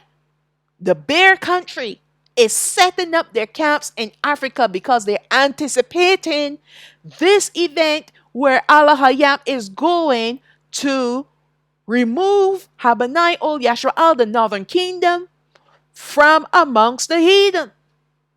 And they want to be there as part of the new world order to stop them. And these are the ones that they're going to fight against. They're setting up camps, even as I'm speaking. You want to run there? You better run within the borders of Yashraal. Stay within the borders of Yashraal, or stay where you are. If it's hard to stay where you are, go find some place that is easy, not really easy, because there's no place that's going to be easy, but find a place, the path of least resistance. Find a place where you have the least resistance. Stay out of the cities. I know right now they're trying to burn people out of the suburbs, the villages, the towns, and what have you. Especially in North America. That's why North America is not safe for our people. I don't know why y'all still living there. All right. It's one of the hardest places for our people to live. Okay, let's read on. Verse 22, and I will make them one nation in the land upon the mountains of Yashraal. Which mountain? We're talking about Mount Sayawan. We're going to have mountains in Yashraal. It's only land, only place that will have mountains again. All mountains will be destroyed by vial number 7. And I will make them one nation. Who? The two kingdoms, the two nations. He will make them one kingdom again. In the land upon the mountains of Yashraal. What's the land upon the mountains of Yashraal? Mount Sayawan. Because he's going to sound the trumpet, and he's going to draw, because the southern kingdom is already with him, but he's going to cause the northern kingdom, which is seeing all these marvelous events taking place, they're going to be getting ready to come up in their white garments as well, to join with us. There's going to be a marvelous time, a time of celebration, something that we have been anticipating. They've been anticipating, and we have been anticipating, and now finally we can see ourselves, we can see each other, and we'll be embracing each other. They've been waiting for HaMashayach to come.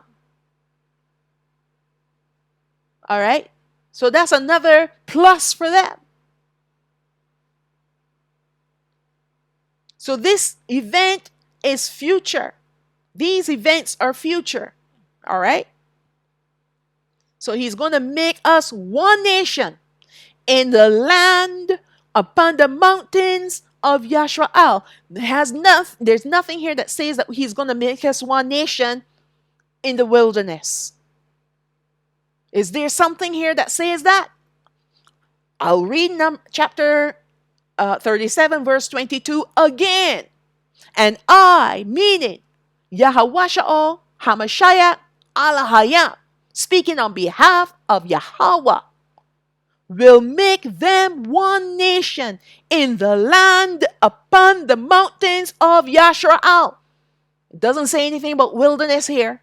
It doesn't say anything about going into Exodus here. He's not going to make us one nation in the Exodus. Does this verse say that? No. People need to stop reading with their eyes shut. And one Malak shall be Malak to them all, one king. Who's that king? HaMashayach himself. And there shall be no more two nations, neither shall they be divided into two kingdoms anymore at all. This is where they're going to be one kingdom, one nation. In the land upon the mountains of Yashrael, in the tabernacle on Mount Sayawan, before King HaMashayach, King Yahawashawa'o, Malak Yahawasha'o.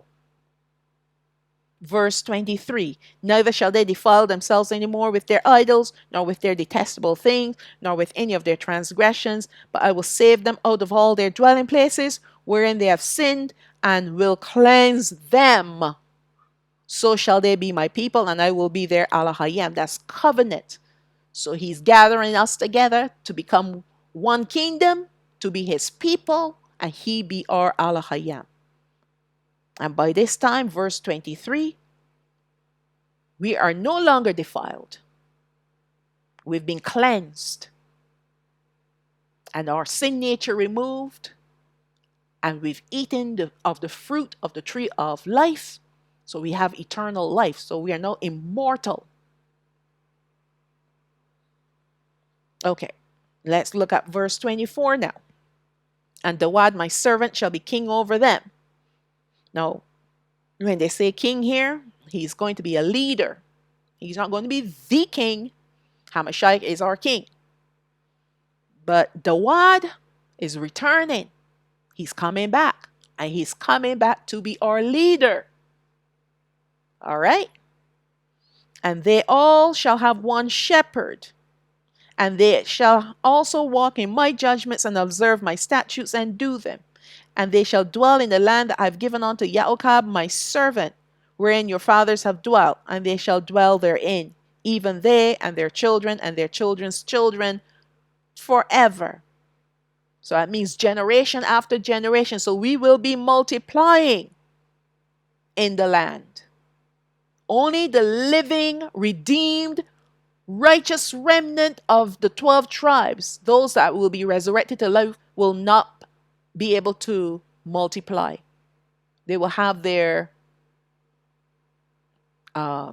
angelic-like bodies. We will be somewhat like the angels, but we will have the ability to procreate. And that's the reason why Alahayam preserved us.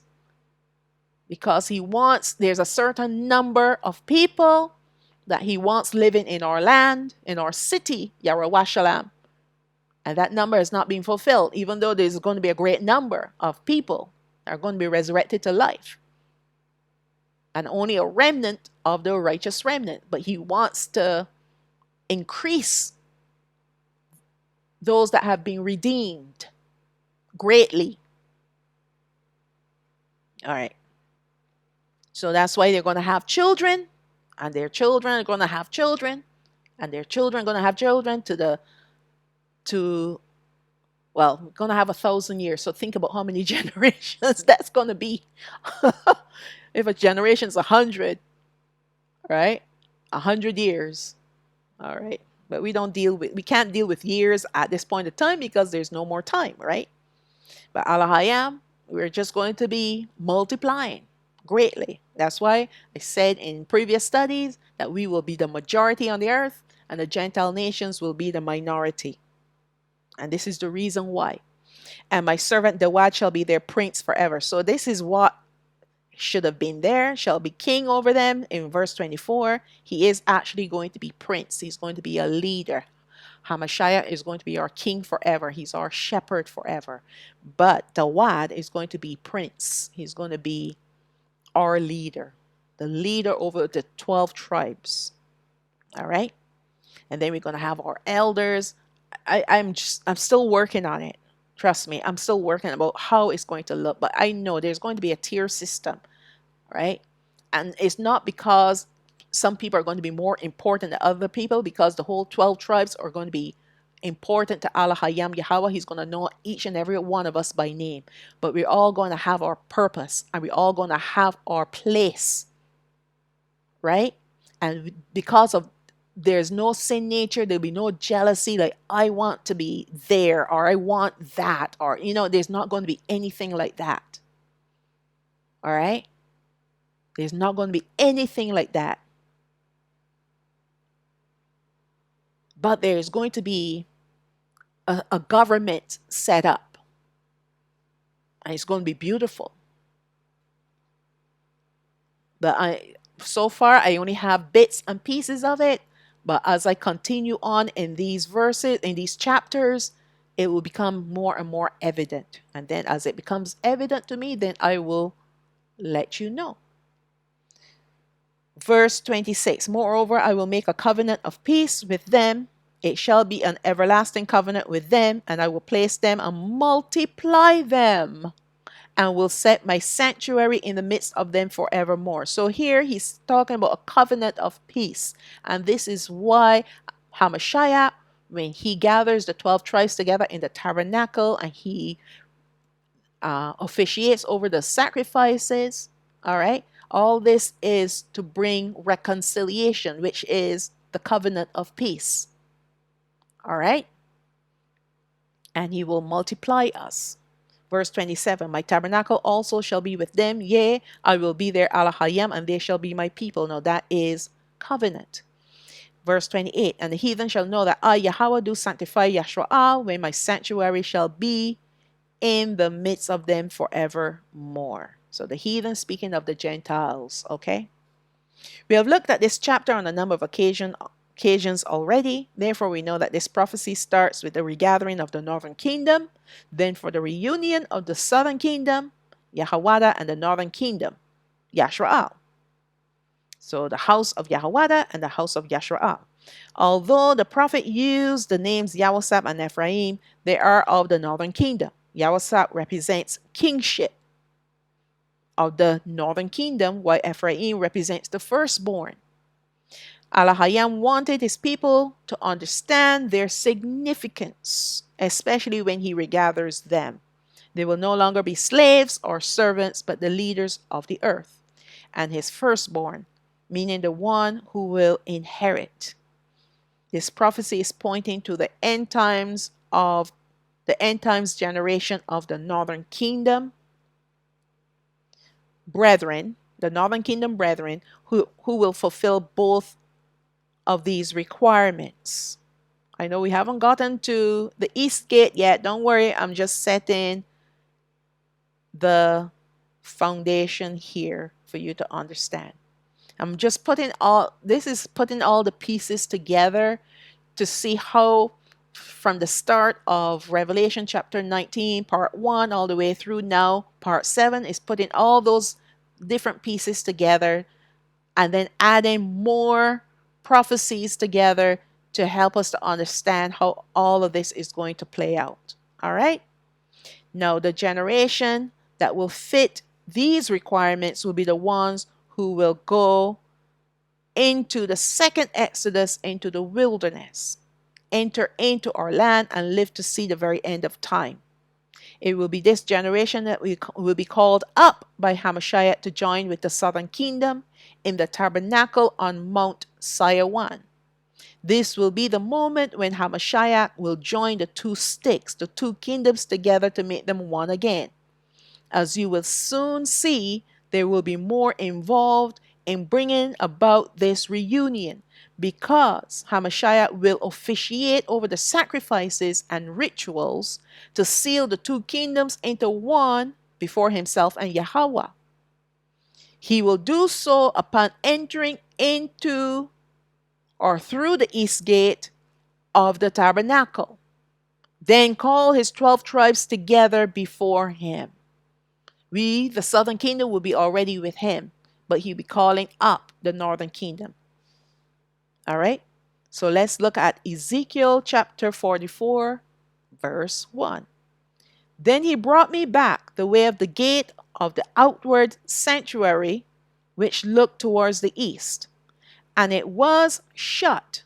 Then said Yahweh unto me, this gate shall be shut, and it shall not be opened, and no man shall enter in by it, because Yahweh Alahayam Ol Yashwa'al had entered in by it, therefore it shall be shut. It is for the prince, HaMashayach, the one lifted up, HaMashayach, the prince, he shall sit in it to eat bread before Yahweh. He shall enter by the way of the porch of that gate, and shall go out by the way of the same.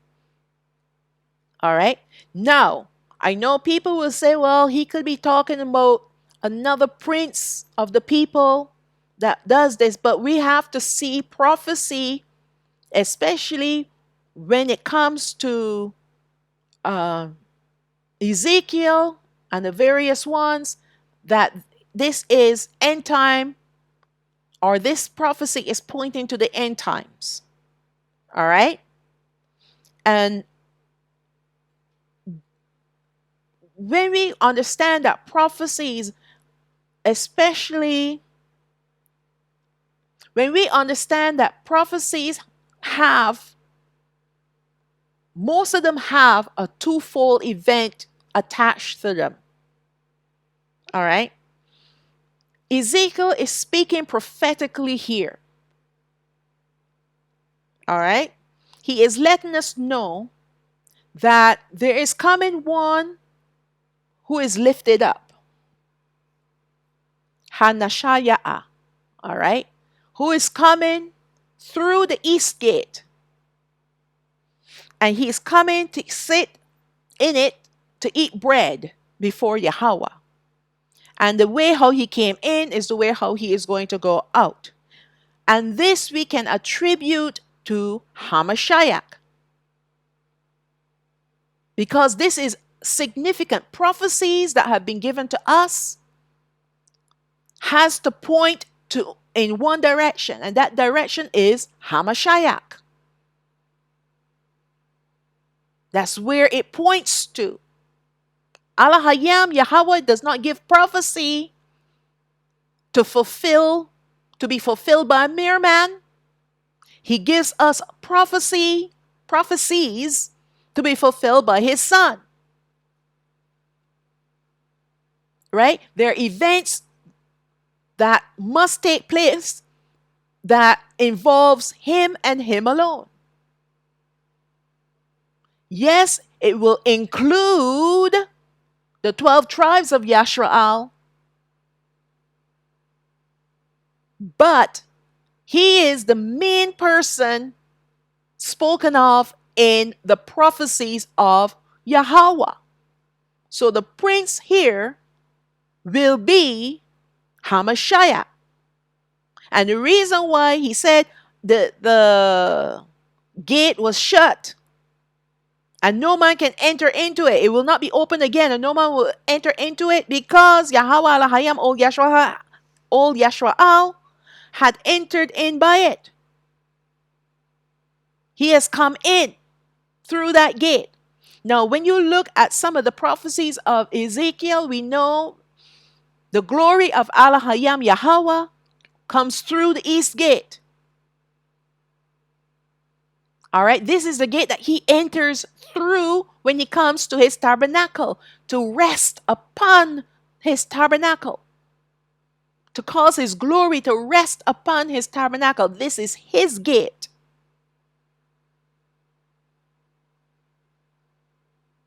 And yes, our gate, the east gate, was closed by the heathens, but at the command of Allah up to now.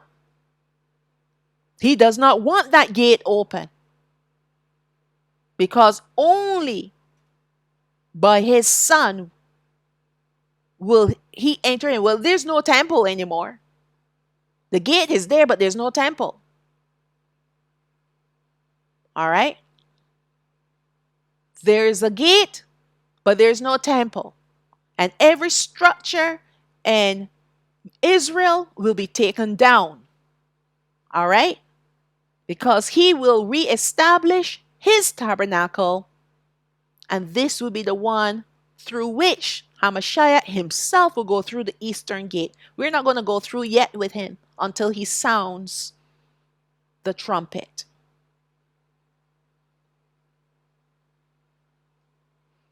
Shamuath chapter 29 verse 31. And you shall take the ram of the consecration and seethe his flesh in the holy place.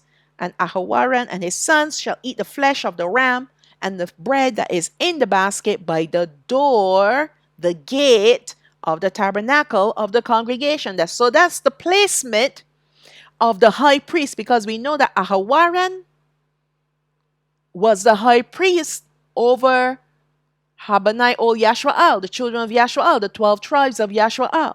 And his sons were the priests.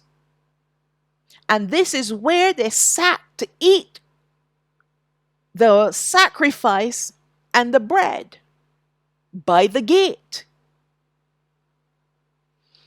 Now that the reconciliation is completed, because HaMashayach will do the same thing. He will come in, blow his trumpet, calls in his 12 tribes, and we all partake, because no, we're the priesthood. He's the priest, and we're the priesthood. And just like Ahawaran and his sons sat and ate the flesh of the ram and the bread, so must we sit with him to eat the flesh of the sacrifice and the bread. And this constitutes the reconciliation with each other, the reconciliation with him, the reconciliation with Allah. Now we're healed. We're one. So now let's read on.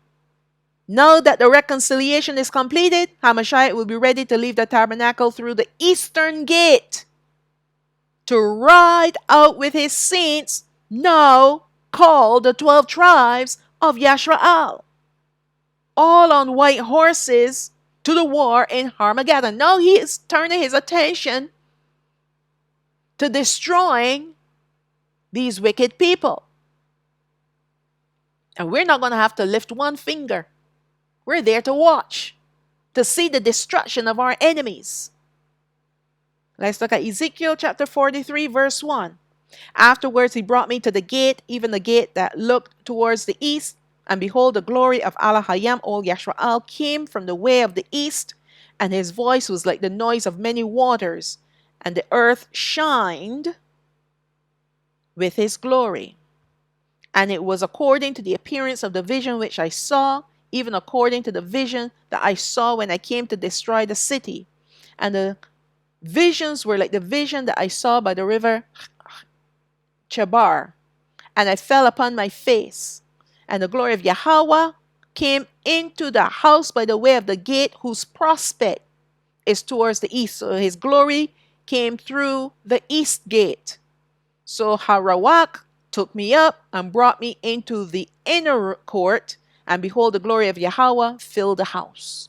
So he fills his house by entering in through the east gate. And the same thing with HaMashayach, when he comes in his power and great glory, he's coming through the east gate of the heavens, to land on the Mount of Olives, to split it open, to transform it into Mount Sinai, so that Allah Hayam Yahweh can establish his tabernacle, so that he, the Son, HaMalakanaw, can go through the east gate and then call up his 12 tribes to come in to join him through the east gate. All right. The glory of Yahweh entered into our earthly dimension through the portal in the east. In other words, the eastern gate. Not only did the glory enter through the heavenly eastern gate, but he also entered into his tabernacle through his east gate. This fact you will see repeated when it comes to the glory of Allah Hayam coming to the earth and coming to his tabernacle. As it was in the past, so it will be again when HaMashayach comes again. So let's look again at Ezekiel chapter 46, verse 1. Thus saith Yahweh Allah Hayam, the gate of the inner court that looks towards the east shall be shut the 6 working days, but on HaShabbath, which is the Sabbath, it shall be opened, and in the day of the new moon it shall be opened. And the prince shall enter by the way of the porch of that gate outside, and shall stand by the post of the gate, and the priest shall prepare his burnt offering and his peace offerings, and he shall worship at the threshold of the gate. Then he shall go forth, but the gate shall not be shut until evening. Verse 8 of the same chapter. And when the prince shall enter, he shall go in by the way of the porch of that gate, and he shall go forth by the way thereof. So this is similar to the previous Ezekiel account that we read not too long ago about the prince coming in, and the priest shall prepare his burnt offerings. And who will be the priest? His people. His people.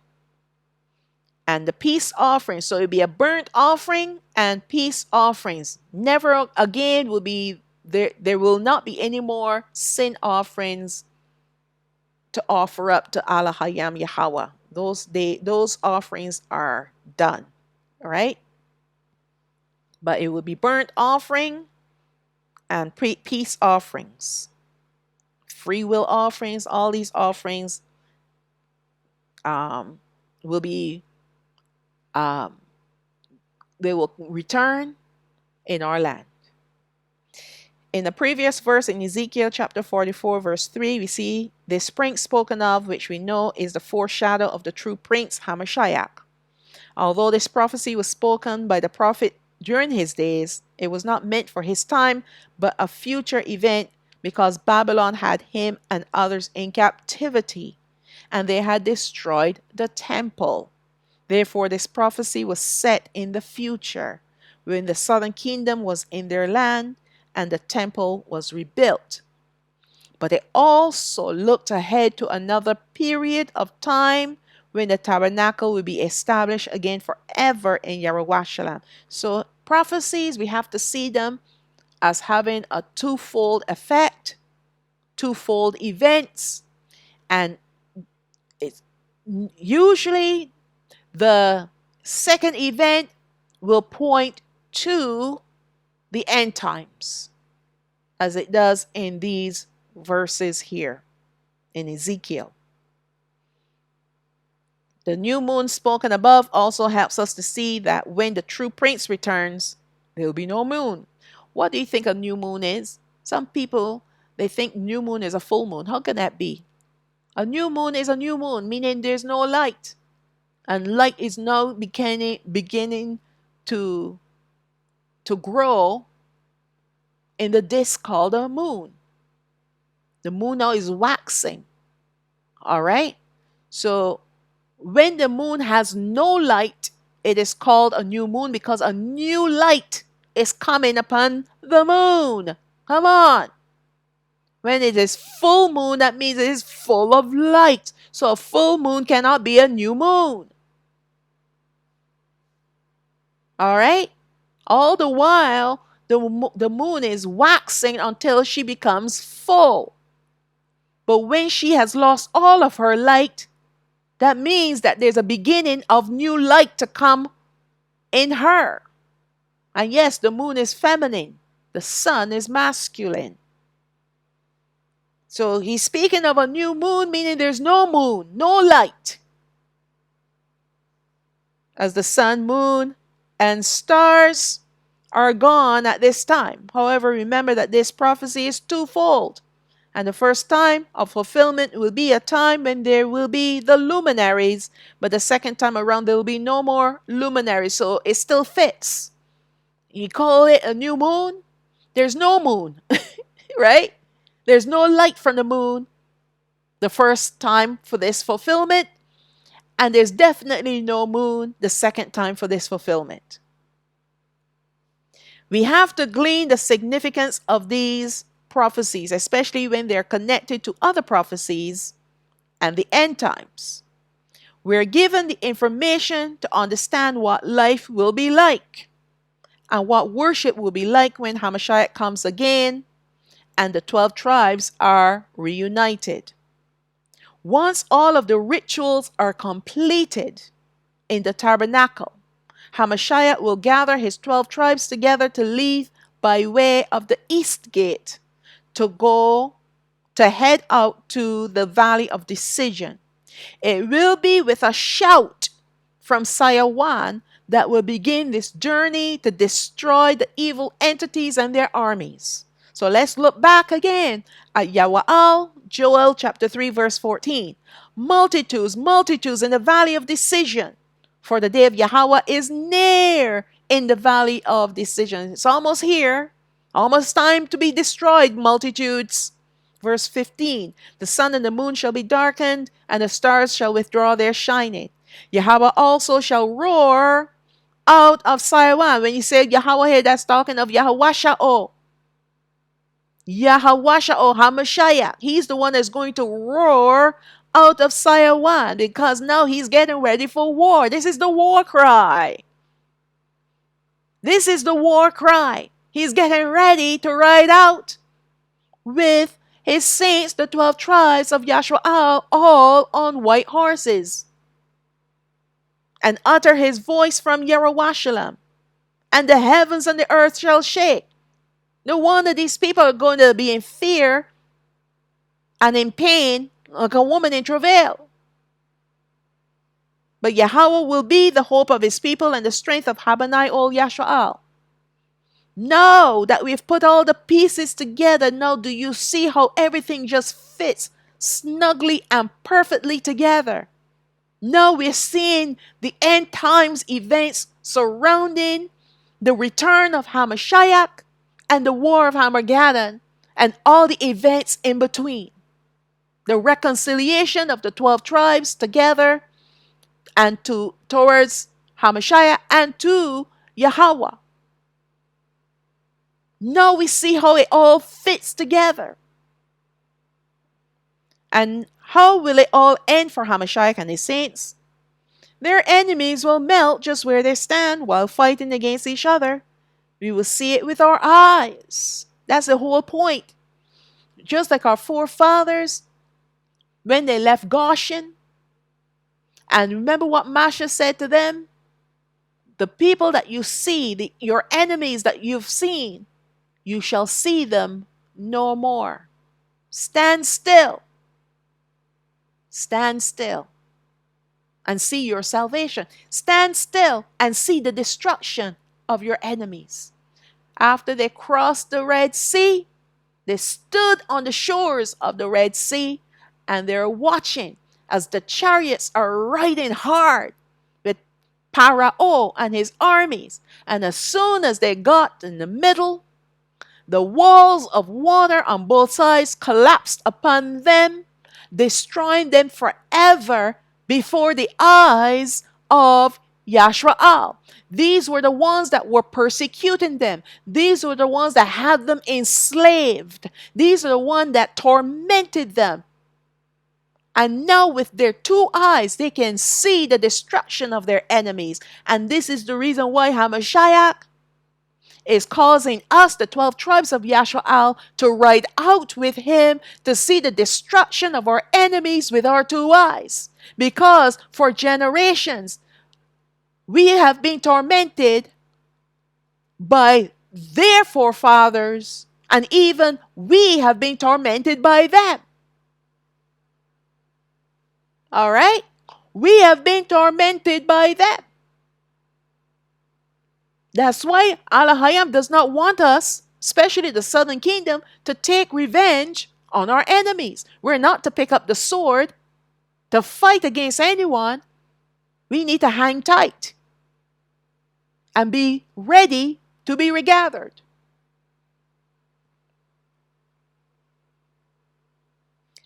Their enemies will melt just where they stand while fighting against each other. We will see with our eyes the destruction of our enemies. Now that this war is over, HaMashayach and his saints can return to Yerushalayim and resume living in glory for 1,000 years. All right, and we're going to take, I think, chapter 20. We will take a look at the second war, the last war, called the War of Gog and Magog. And there are other things that are going to be taking place in chapter 20, like those that will be the martyrs that will be resurrected to life along with our righteous forefathers that have passed on and they are living in paradise. We're going to see all of that coming together. And we're going to see us being reunited. Can you imagine living on the earth in Yerushalayim with Masha, Dawad, Alaya? Actually, no. Yes, Alaya, of course. Alaya, Hanawak, Adam and Hawa, Yasha'oya, Jeremiah, Ezekiel, all of these ones. How about Yaakov? How about, the 12 sons of Yaakov will be the elders and their places in the throne room of Al-Hayam. Same thing with the 12 apostles. But we're still going to be able to meet them. You think that they don't want to see us? You think they don't want to meet with us? But their place is in the heaven with Al-Hayam. They have a special place there with him. They're the elders, the 24 elders. Can you imagine what life is going to be like on the earth for 1,000 years with no sin to deal with, no provocation? Especially amongst us, because we are going to be living with each other. The Gentiles are not allowed to live with us. They have a sin nature, and they're still prone to corruption. And we saw that in the previous studies, that some are going to decide they don't want to come up for the tabernacle, the Feast of Tabernacles. And Al-Hayam is going to punish them. He's going to cause the rain to stop on their land. So they're going to experience drought. And if the second time they decide not to go up, he's going to just melt them just where they stand. The same plague that destroyed the armies is the same plague that he's going to destroy anyone who rebels against his command. The second time. He's going to give them a chance, because no one can say that he's unjust. But this is their way of being sifted again and again and again until the 1,000 years are up. And you're going to see that a lot of them, because they're deeply envious of us, the 12 tribes, they're going to join with Gadriel when he's released from the prison. They're going to join up with him because they want to come into our land and take what belongs to us. You see, this is the nature of sin. Oh my goodness. Even though they were living in prosperity, they're living in peace for 1,000 years. To think at the end of it all that they still hate us enough that they will ride out with Satan to try to destroy us? Wow. I'm telling you. Okay, let's look at the last Psalms 24, verse 1. The earth is Yahweh's and the fullness thereof, the world and they that dwell therein. For he has founded it upon the seas and established it upon the floods. This is all his doing. All right. Verse 3. Who shall ascend into the hill of Yahweh? Now, this hill, you see, you got to be careful of these words. This is the mountain of Yahweh. What is the mountain of Yahweh? Mount Sayawan. It's not a hill. Mount Sayawan is a mountain. But this hill really is a mountain. Who can ascend into the mountain of Alahayam? Or who shall stand in his holy place? Where is his holy place? In his tabernacle on Mount Sayawan. So this scripture here is dealing with the end times. Verse 4. And also let me say this. Not only is it dealing with the end times, but it's dealing with the only people that can come before Yahweh in his tabernacle on top of his mountain. The 12 tribes of Yashrael. Verse 4. He that has clean hands and a pure heart, who had not lifted up his soul unto vanity, nor sworn deceitfully, he shall receive the blessing from Yahweh and righteousness from Alahayam of his salvation. Why? We're saved from the wrath of Alahayam. And yes, only those that's why they're called the redeemed righteous remnant, because their hands are clean and their hearts are pure. Only those ones can ascend into the mountain of Yahweh. So this is speaking of the redeemed, the daughters of Sayawan. This is the generation of them that seek him, that seek your face, O Yaokab, Salah. Lift up your heads, O you gates, and be you lifted up, you everlasting doors. And Malak, O Haka Bawad, meaning the King of glory, shall come in. Who is this King of glory? Yahweh, strong and mighty. Yahweh, mighty in battle. Yahweh, represented by Yahawasha'o HaMashayach. He is Malak o Haka Bawad, the King of glory. Mighty in battle, because he's the one who is riding out to fight against these evil entities. Lift up your heads, O you gates. What are these gates he's speaking about? He's talking about the eastern gate. The eastern gate in the heavens and the eastern gate on the earth. Even lift them up, you everlasting doors, and Hamalak of glory shall come in. Malak o Ha Kabawad, the King of glory shall come in. Who is this King of glory? Yahweh o Sabaawaf. He is Malak o Ha Kabawad. Now, Yahweh o Sabaawaf, Yahweh of hosts. Who are the hosts? The heavenly hosts, or the heavenly armies, are the angels. The earthly host, or the earthly armies, are the 12 tribes of Yashrael. So this psalm here is helping us to understand that HaMashayach, he is our King of glory, and he's coming through the gates. He's coming through the beautiful golden east gate. Sorry, let's start with the heavenly gate.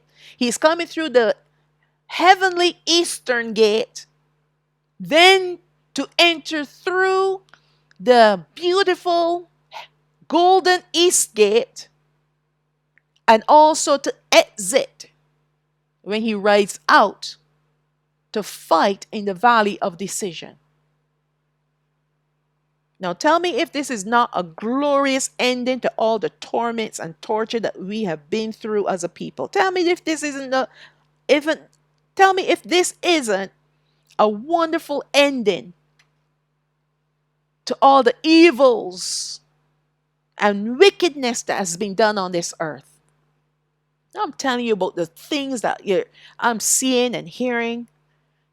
Now people, let me just say two things. One, they're using artificial intelligence to rewrite the Bible. And so far I believe they've done the whole Bible already, but they're releasing it verse by verse and replacing pronouns to make it trans.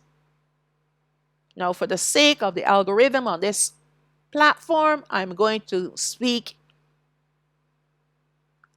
not using all the words. Now, I already told you this is going to happen. That's why I say to you, before they take the Bible out of circulation, get yourself a physical Bible. Now, this thing is happening faster and faster even before we can breathe. You wake up, they're doing something else. Don't rely on your smart phone or whatever device that you have. Don't rely on them to give you your Bible, even though you've bought your Bible, your ebook. They still have the ability to go in and make the changes. I've seen it with some of the Bible apps that I have. They go in and they change things. So don't think that you can rely on your app because you bought it. And the second thing that these devils are doing is they're introducing demons and the worship of demons. Saw that here in an article not too long ago. Things are heating up and heating up faster and faster before we can. Listen, we need to get our house in order. Now that you know, if you have watched all my videos thus far, and a lot of videos I've done, and this is the biggest study that I've done, I'm now in chapter 20. All right? And it's going to be a big study because I'm going to have to include the war of Gog and Magog in there. But thus far, if you followed along, you will see that the things that are written down in the word of Allah Hayam is coming to pass. We're seeing the emergence of a world government. Although there has always been a world government, but it does not operate under that. In fact, it operates under a disguise. But we're seeing an emergence of a sure world government. All right, the NWO. But before that can even lift up its head, there are events that must take place because the southern kingdom will not remain on the earth. And before the southern kingdom is taken off the earth, the 3 days of darkness is coming. And like I've said to you before, if you're waiting for signs You're going to be caught unawares.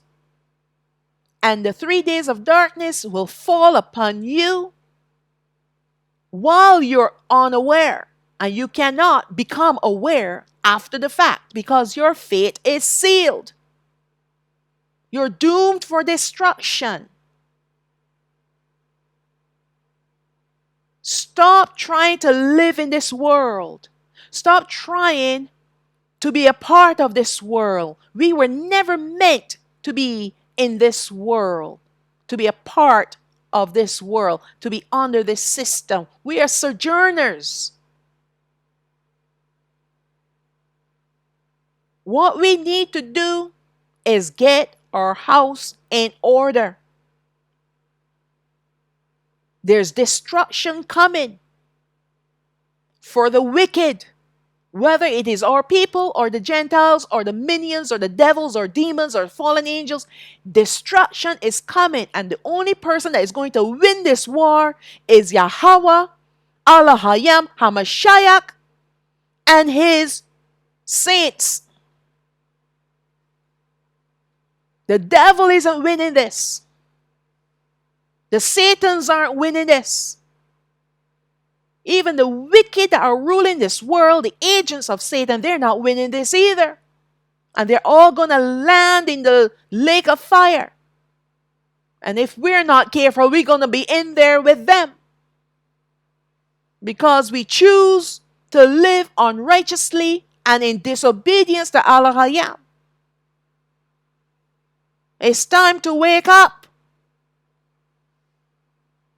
Don't worry about this 9 to 5 job. Try to find something that you can keep Shabbat with Elohim. So what if you earn only a third of your salary, but at least you have time to spend with him? This is the time we need to spend with Elohim. Not going to a 9 to 5 grind. You're working overtime so that you can make enough money so that you can get a mortgage. You see what they're doing? They're turning everything digital.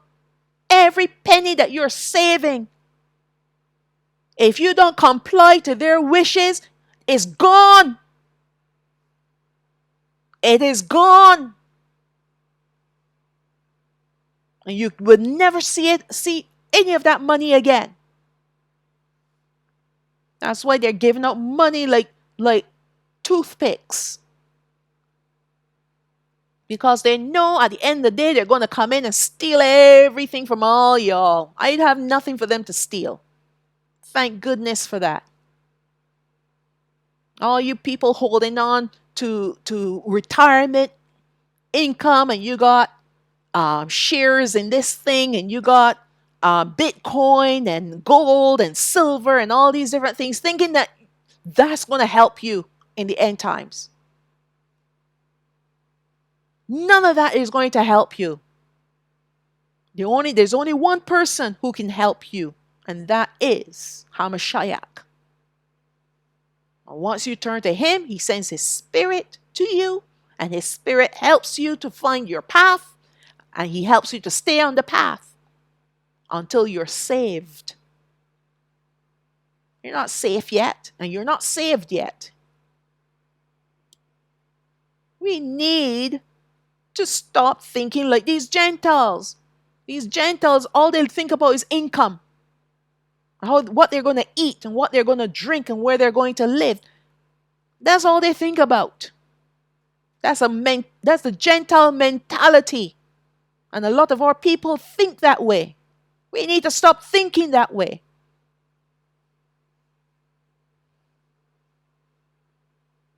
But the reason why a lot of our people think that way is because they do not believe in HaMashayach. They've put him aside. And they're trying to live, and they're trying to serve Elohim without him. And that's not going to work. It's not going to work. Another problem, a lot of our people are serving pagan gods. That's not going to work either. And that's why they're carried away by every Every little wind that blows their way, they're blown down. Every worry blows them down because they're serving pagan gods. And that's why a lot of them are complying with the demands and commands of the enemy, thinking that their gods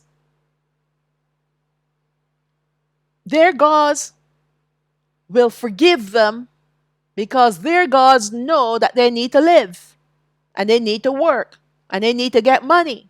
You see, everything comes back to mammon. And this is the trick of the enemy. The trick of the enemy is to cause you to fall in love with mammon. And mammon here is anything that is gold or silver. Things that you can purchase by the work of your hands. Or you can build it by the work of your hands. It's mammon. And for generations, because they've deprived us of certain luxuries, while they live in luxury, our people became jealous and envious, and we want to live like they did or they do. So we develop an appetite for mammon because we've been without. And now that you put $1 in the hand of a slave, what do you think is going to happen to that slave? He's never had $1 before in his life. He's had to eat the scraps off the master's table, the leftovers from the pig that he just killed, the parts that the master did not want, he had to eat. And now you're putting $1 in the hand of these same slaves. What do you think is going to happen to them? They're going to want to live like their masters, the ones who enslaved them.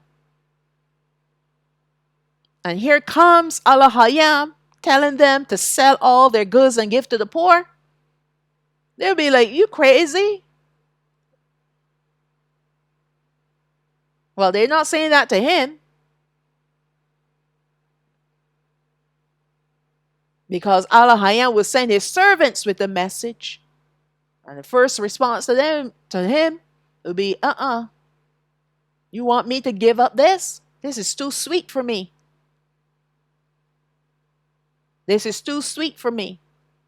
It's written down in the word, and HaMashayach instructs his servants to speak on his behalf. And you think they want to listen to the servants? All our generations, our forefathers have destroyed the prophets and the apostles. Killed them off because they don't sing to their tune. And all the prophets and the apostles were trying to do is to cause the rebels to choose righteousness, to put away their wickedness and return to HaMashayach. And you know what they got in return? Death. Death. They even did it to HaMashayach, the son of HaMashayach. You think they want to listen to him? They used to say that he had Beelzebub.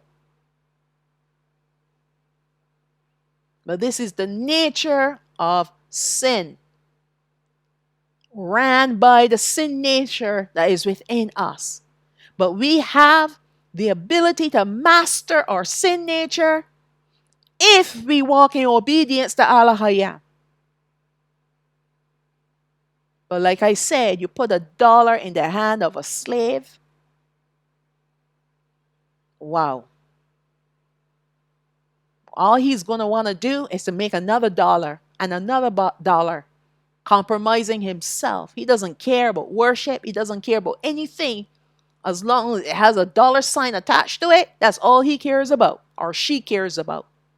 That's why a lot of our people running after reparations. But I tell you, those reparations are going to whoop them. Whoop them all the way to the lake of fire. You go after reparations. I already showed you in previous study, in chapter, or earlier in chapter 19. Can't remember which part it is. But HaMashayach is going to cause us to receive. Yes, I know, remember. The war in Armageddon. When those people come, those armies come, they're coming with their silver and their gold and great and apparel and in great abundance. That will be our reparation. He's going to destroy the Satans. He's going to destroy the armies. He's even going to destroy the horses, the camels, and the donkeys, and the mules. The only thing that's left will be the silver and the gold and the great apparel, the apparel in abundance. Everything is going to be in abundance. And that will be our reparation for all the years, all the generations of living in slavery and earning zero.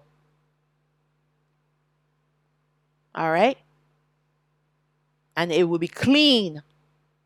Not like this money that they have here that's tainted with all kinds of demonic things attached to it. The one that they want to give to you. All right. And that's why I want to encourage you to please choose Elohim Yahweh. Choose to worship and believe in HaMashayach. We see what is coming. Now, let me just say this because I saw this on somebody's channel. This person is so annoying, all right?